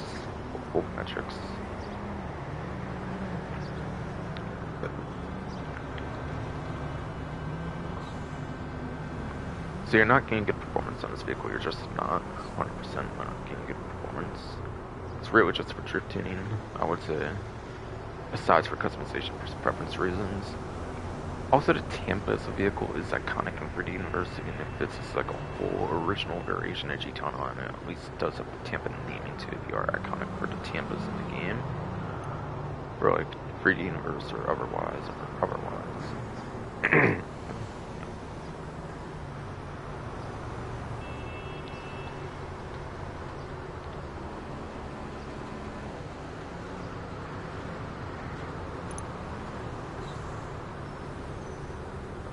And last but not least is the Canis Terminus here. So last but not least very much is, yes, the Canis Terminus.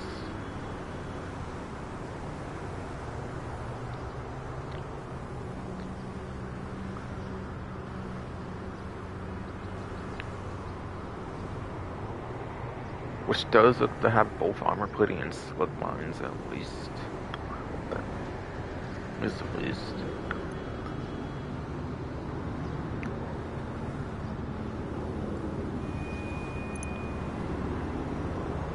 It goes from $1,877,500 to $1,014,250. I don't actually think this has a trade price. I don't believe it does, if I remember right as well. Like, I don't think it was using like a story or anything like that, bro. A chop shop, obviously.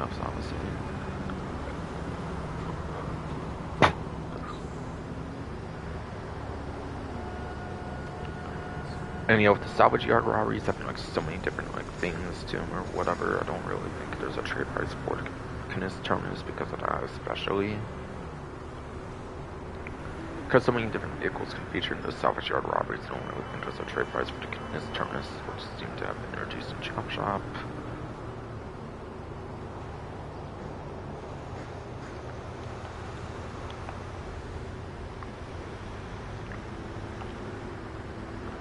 It's $1,008,000. It is, yes, $1,877,500 to $1,114,250. $563,250, I think, would be the savings there on the 30% off. It looks like.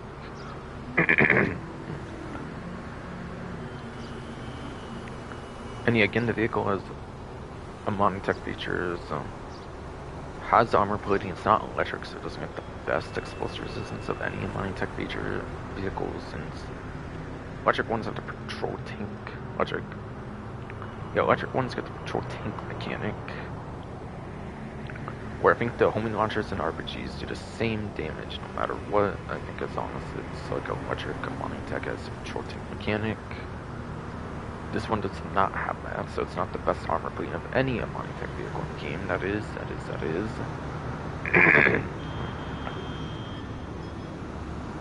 I forget if this one gets worse than glass or not. I don't think it does. I could be wrong, but if it does for some reason, it's like 16 pistol rounds, 16 star rifle rounds.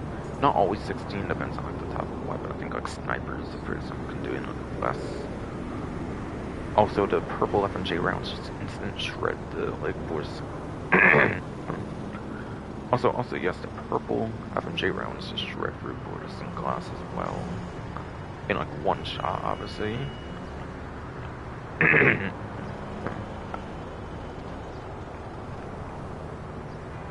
So, yes.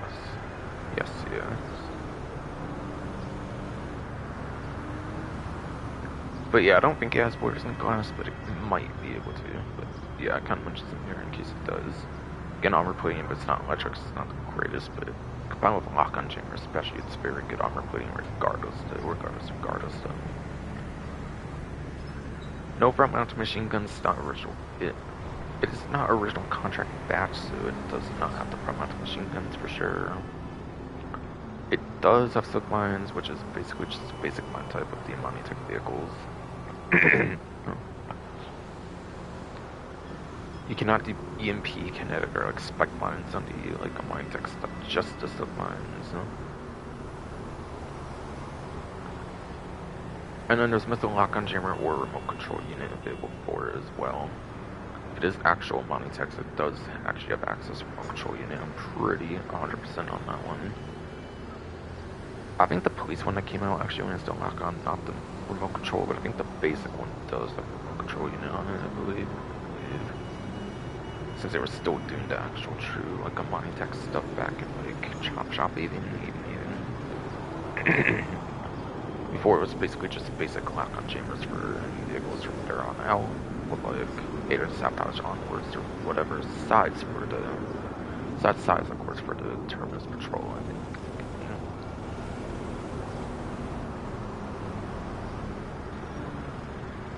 But yes. So yeah, the mining tech stuff is sort of like missile lock-on chamber or remote control unit. Again, it's not electric, I probably won't recommend remote control unit, so I probably definitely recommend the lock-on jammer. Even if it is a very quick off-road vehicle as well. It is actually a very quick off-road vehicle. It is very much actually a very quick off-road vehicle. As I guess I can go over now, basically.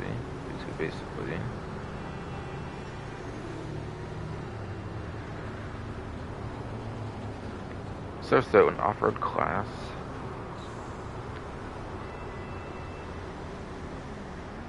Looks to be the third best non-HSW in the game, which gives it the bottom of the A tier, apparently. Apparently not, gives it the bottom of the A tier. Which is a 5th place for lap time as well as 5th place top speed. It actually has both 5th for lap time and top speed apparently. And there's 2 HSWs, which makes it 3rd place instead if it's no HSW available on like an older platform or like very particular races or something. So yeah, top 5 at worst, top 3 at best is very, very good for this vehicle, and it has all that like a mining tech bell and whistles. And it has all the mining tech bells and whistles as well. Makes it 100% a good vehicle, like, no matter what, basically. So that's cool.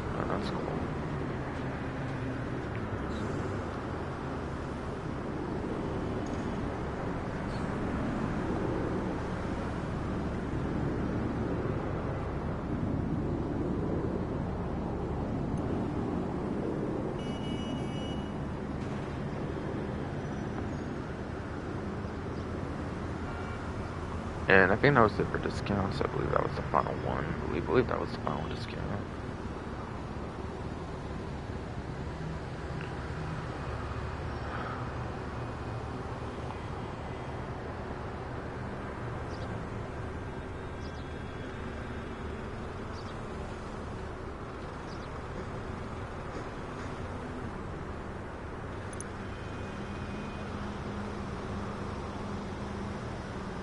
Terminus seriously in 4-door over off-road and then what's the Terminus serious fit in like 4-door over the off-road class? It's weird, man. It's weird though. Why is it not an off-road when it is an off-road vehicle? It's so weird, so weird.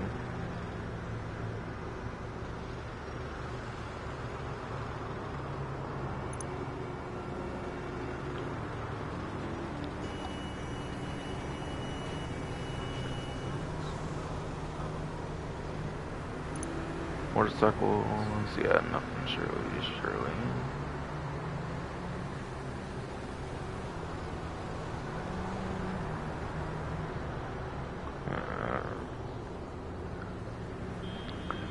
Sorry, I'm trouble guessing myself.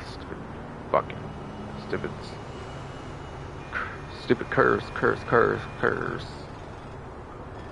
Body, throat, stomach, like, yeah, throat, stomach, hernia stuff. All be messing me up hard now.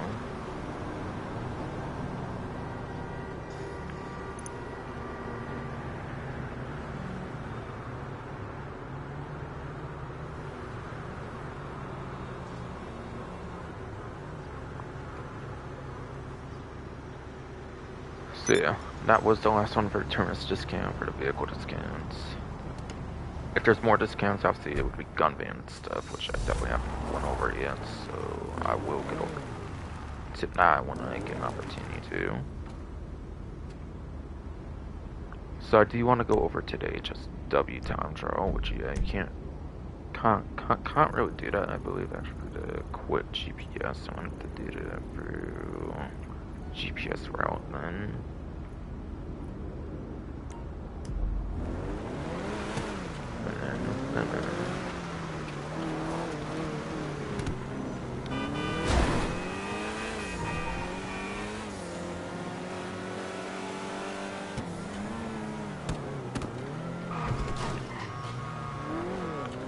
Our garment factory's full now. Okay then.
So I don't think I saw the gun van all here. I might want to do that before even do the HSW time trial. Why the fuck not?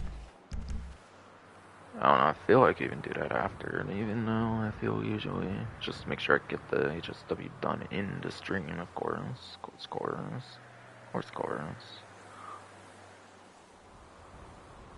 Our stream still seems to be working okay. Good. So yeah, I should have went over every discount. Looks like aside for the gun van at this point, so I'll be doing that now, or whatever. Probably don't know how I know I feel with the HSW time trial though. I feel like I'm more so just like make sure it gets in the stream though, I think it's the thing though, so actually, nah. Didn't I say I was going to do it after? So if then I'll do that then. And then.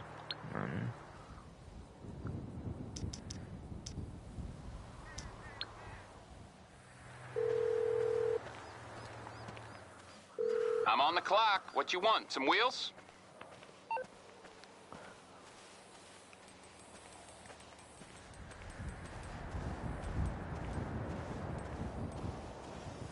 Mansions, Tongva Estate. And yet F&J Mark 5, of course. Of course. I'll bring it to you.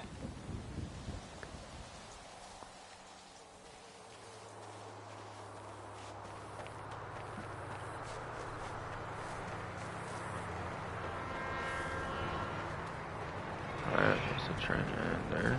Something I thought I heard one. Yeah, okay. Oh. Gee, it was still coming there. Okay, I thought it was like through there already or something. Something. Yes. Yes.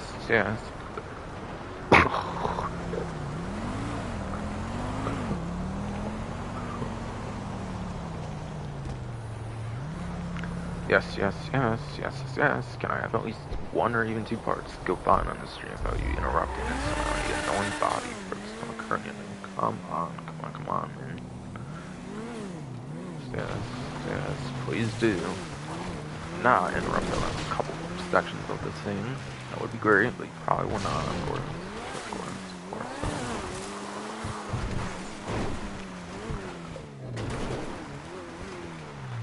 Alright, 2 minute for 8-second part time, at least of this, apparently. Again, sadly, it might take quite a bit of tries to get the shortcut done right, so that's gonna suck, sadly. Sadly, though.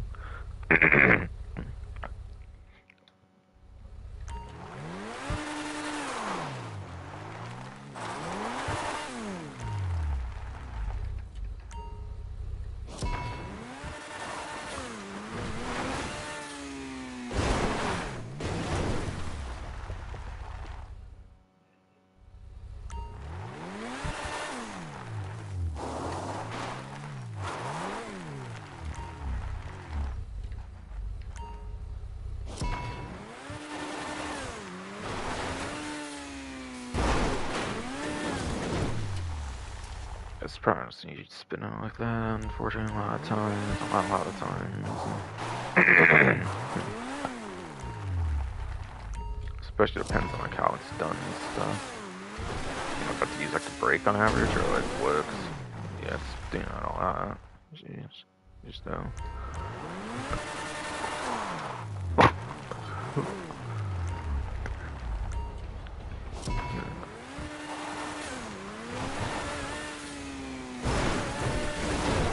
Okay, I was kind of going straight until it just didn't.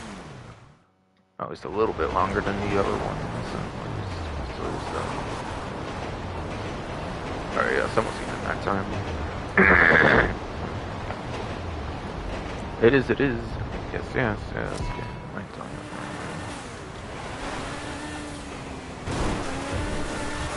Alright, that's kind of good.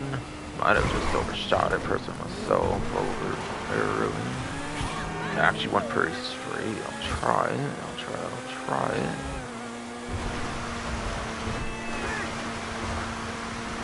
Damn, I'm gonna be on this dirt a lot. There was a lot of traffic though. And like, kind of overshooting it. I was kind of did too much on the gas on that one. But I did a little less on the gas. I was probably like exactly on the street. That's what I mean, really. Though.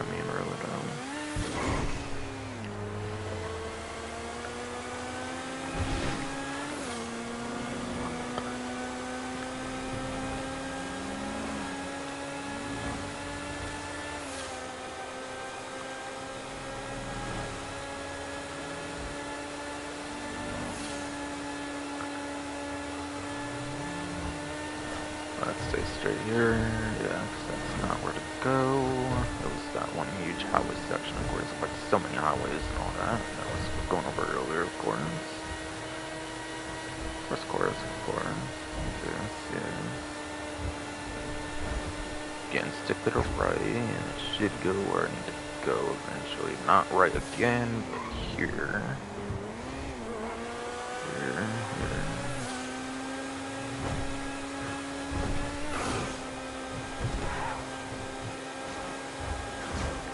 Alright, doing pretty good, dodging traffic and all that, and staying good speed, it seems. Let's go.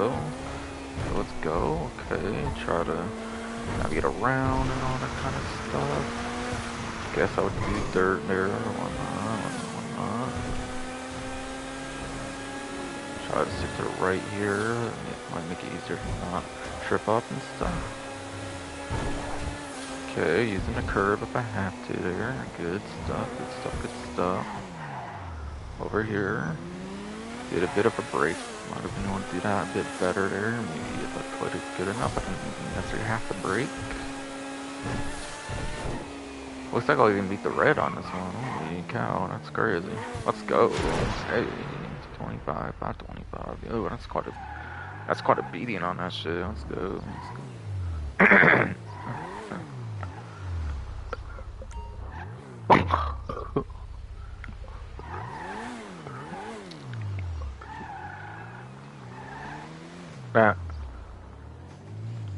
That's quite a beat on that curse, excuse me, not the other thing I apparently said.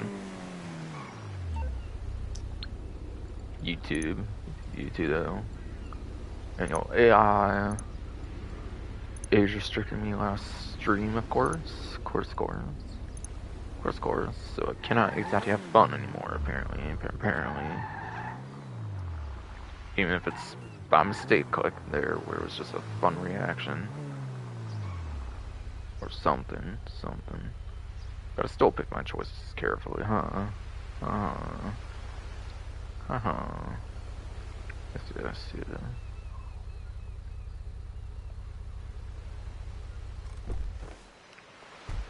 So yeah, checking my stream again, just in case.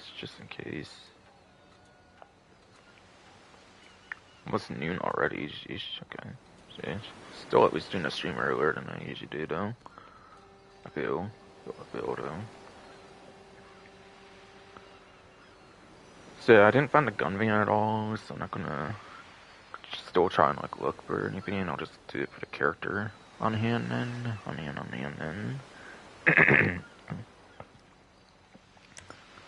But yeah, I'll start off with the battle rifle.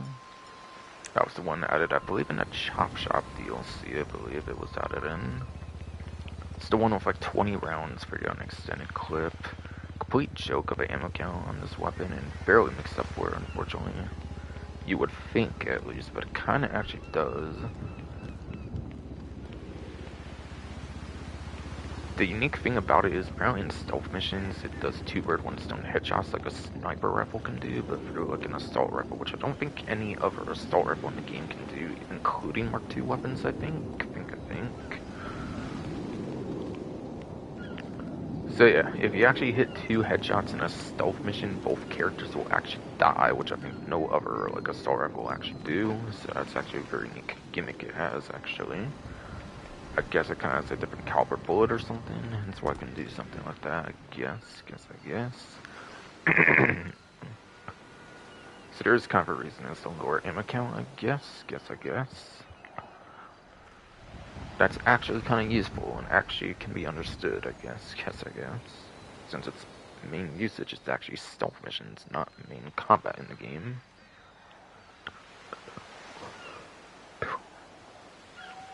So it'll help you battle through stealth missions, I guess, is the main thing.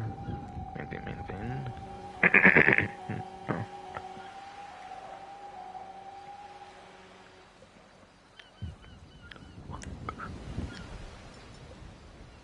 But homing launcher obviously locks on the vehicles.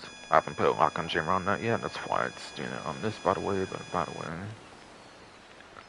Obviously it's going to be very, very useful. Don't really need to explain more there. More there. more there, yes. The MG is also available, apparently. Has 100 rounds on a extend clip apparently. Extend clip apparently is 100 rounds. Half of what the combat MG is. But it's nowhere near as good as the combat MG, surely though. Surely though.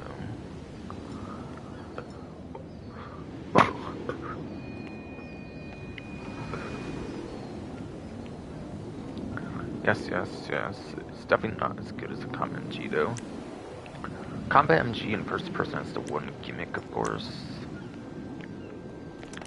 But if you shoot the combat MG in first person, it has no recoil, basically, for whatever reason. So the MG is just not as good, unfortunately.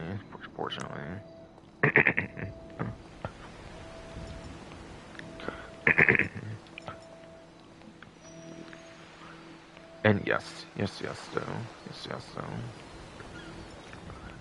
For those that don't know,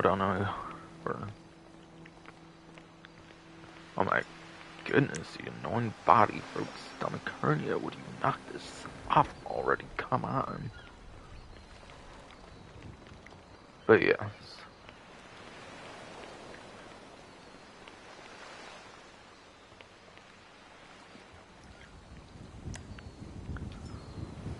But yeah, again, the combat MG, I was trying to say all that time. Unholy Hellbringer is basically a reskin of the combat MG Mark 1, not the Mark 2, I guess, but yeah. So that's why I was on this, showing the first person thing. Like, just going in first person, as I was saying, I wasn't going to actually fire it or anything. I could prove it, I guess, since I have the ammo thing set up to where I'll basically just get the ammo anyways again, but I don't really care to do that, really. Really though.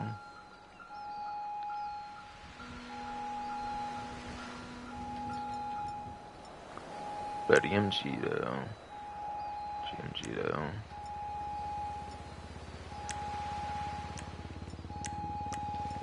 Like, you could do the ammo trick with it, put it in the gun locker and get your ammo to 9999, but I just do it the Gooseberg Sweeper instead, so it only has like 50 in its LMG class as well, I believe. And you can just get Gooseberg Sweeper in the story mode, which I know you can also do with the MG being the day 1 weapon compared to like the Gooseberg Sweeper even being like 2014, but yeah. It's probably just going to send your weapon wheel, is basically what I'm trying to just say. Like fancy ways of just trying to say. It's basically just going to send your weapon wheel, just use the combat MG Mark 2 or even the Mark 1 or just, I don't know, like Hellbringer and use the recoil. Like, no recoil first person thing, like all the stuff that makes that one really, really good. Along with any and all variants, of course. Of course, yes.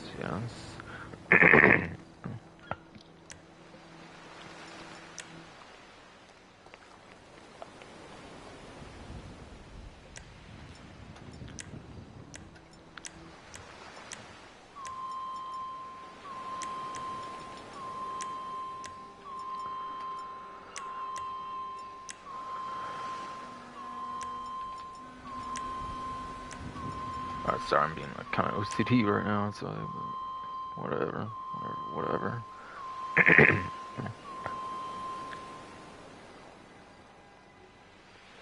Alright, so everything else is actually going to be like actually on like some kind of discount, or it's going to be like a throwable or armor at that point.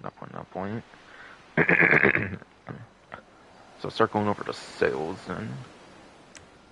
So it looks like the regular military rifle is on a 40% off. Now it can be a good weapon if you are on a legacy platform, so CL Strickler obviously exists on the current ones, which is basically the same weapon, but it's basically got all kinds of bells and whistles that make it look so much better. Unless it's a stealth mission and you can't really use it there versus the regular military rifle. Dr. Dre, Dr. Retard, Dr. fucking Dr. Curse, retard, apparently. Is that Record A Studios? No, I don't hate Dr. Dre, I'm just like trying to be funny or something. It's just funny how his name kind of makes that word or something. Something though.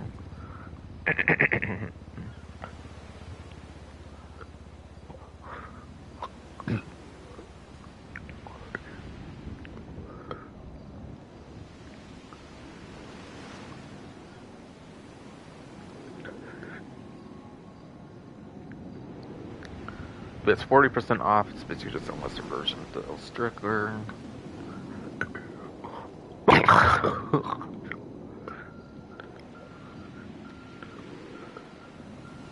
Come on, body, throat, stomach, hernia. Come on, come on, come on. Yes, yes, yes. Do better, man.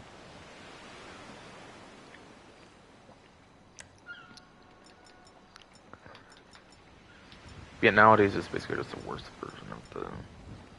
nowadays, yes, yes. Yes, it's the worst version of the El Strickler. Just the one benefit it has, just one benefit it has that's actually the slightest bit better than the El Strickler is it can be used in stealth missions. It actually has a suppressor, unlike the El Strickler.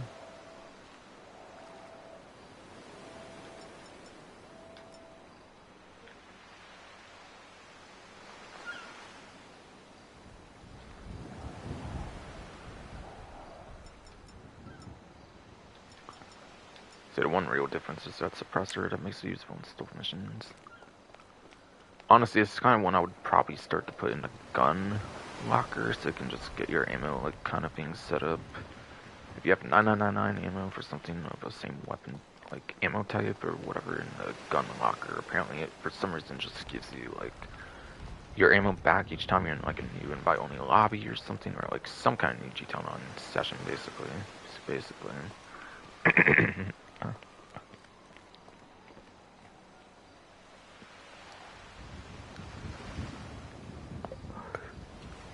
Honestly, set stuff up pretty well for assault rifles. It's a good thing for military rifle as well as the suppressor. AK, one of the worst ones you probably use nowadays in the game, just because it has a better version available. That's not even Mark II, and it doesn't even use the existing military rifle. It's just a whole new weapon, of course. Of course. Yes, yes, yes.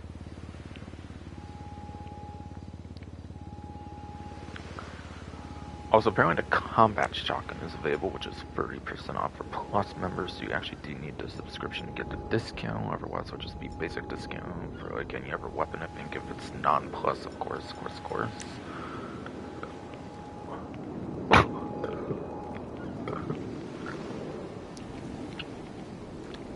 Ah, you annoying body. Stomach. Throat, stomach hernia, whatever. Whatever. I'm so tired of even this live streaming, for real. For real. Gee, it's already past noon, of course, because his body's stalling so hard, of course. Of course, so.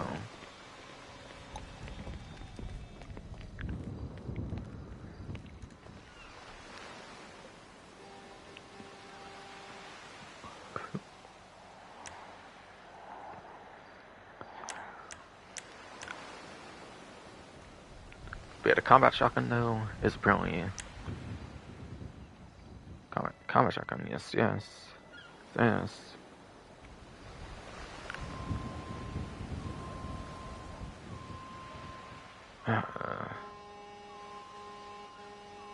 got to wait now, just to say anything.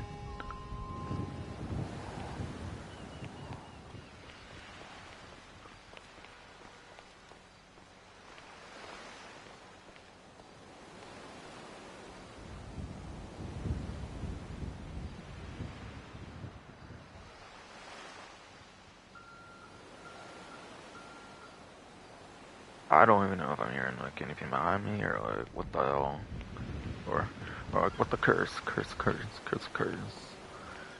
YouTube, and your AI like age restriction on a stream.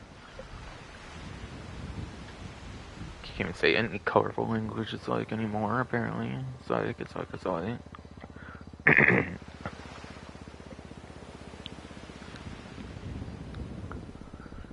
So again, combat shotgun for building time, 30% plus. It is available for non-plus, obviously like the usual like plus discounts. It's just going to be at the standard rate of discount at the gun ban instead of like 30%. But yeah, the combat shotgun though, it's basically a Calprico heist like exclusive weapon usually, where you cannot even buy ammunition usually. Or the agency, it's usually when you have it at the gun ban, and in most cases. So it's pretty special when it shows up at the gun van. It's the only actual way to buy the weapon, I believe, when it does show up.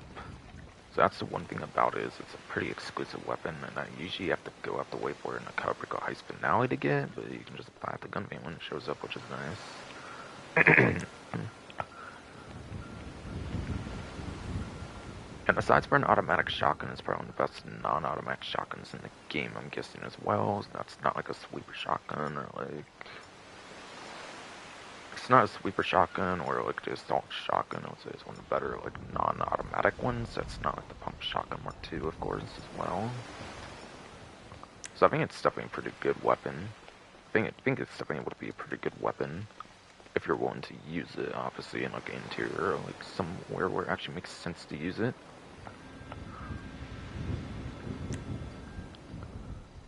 But yeah, the big thing about it is the high exclusivity it has, obviously.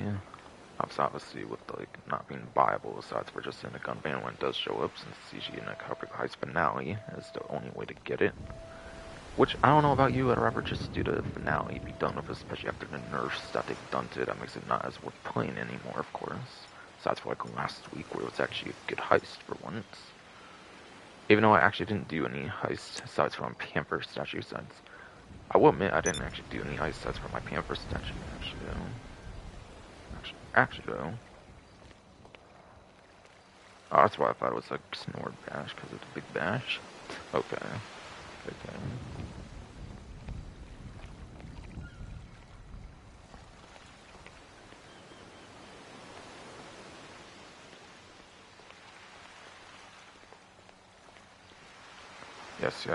Yes, though.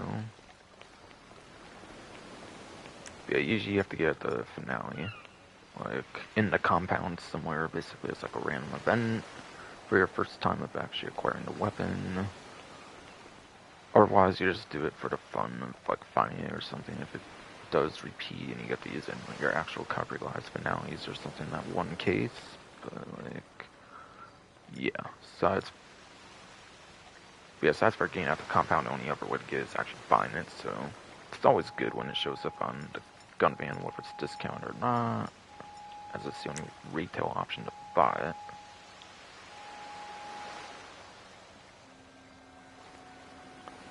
And then also the baseball bat's apparently free as well. So yeah, for some reason baseball bat's entirely free. Now if you don't pay for plus, there's one skin you can get for it, and that is the businesses. Drug Wars Tier 2. Or no, it's Tier 1, okay. Okay. My bad if I was Tier 2. Like the knife, I think it's probably Tier 2, but it's Tier 1 of Drug Wars. If you do that, you actually get the baseball bat finish.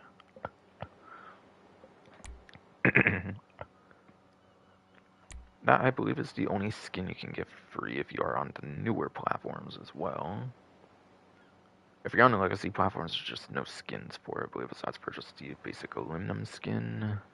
And then throughout the Plus subscription, there's been like a lot of skins free to Plus subscription at some point, basically, in different points of the subscription. Sastra is just usable in like Biker Melee, I would say, is like the most interesting thing about it, aside for the skin kind of stuff going on there, really though. Really though.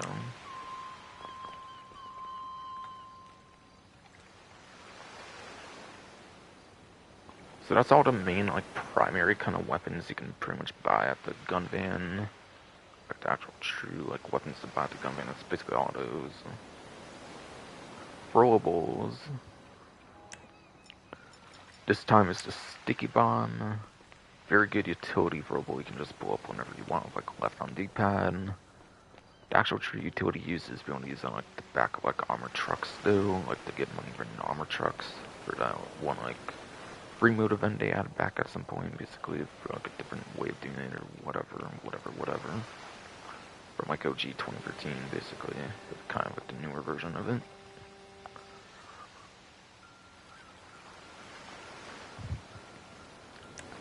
Molotov cocktails are in the gun van this time as well, which is pretty much the best throwable you could have at the gun van. It's only able to be bought at the gun van. These cannot be by Ammunition or the agency. They can only be contained in like other special cases aside from just showing up at the gun van, so it's always good when these show up at the gun van. And last but not least, for proximity mines, as the name does in fact like imply or whatever like suggest, it does blow up it does, yes, blow up within proximity. So you can use it as a very effective anti-creep tool, like even a creep tool if you use it correctly, probably. It is good for GTA races, you can use it as a creep tool there, especially well. If you use it right in GTA races, it can be pretty deadly in those. And then, last but not least is obviously just going to be your armor, and that will do for the gun van lineup. That's basically everything for the gun van lineup at that point. But proximity mines are adding like the surprise 2014 by the way, it's fun fact.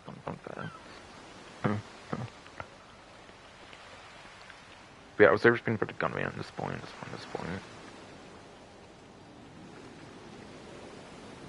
And my phone's at 1%. Wow. But yeah, that's fine would be a thing for the stream though. Next stream will be for next G-Town Line event, obviously, or whatever. I don't think there's a Reddit one I have to do next time, whatever. That will fine be it for the stream though, hope you enjoyed.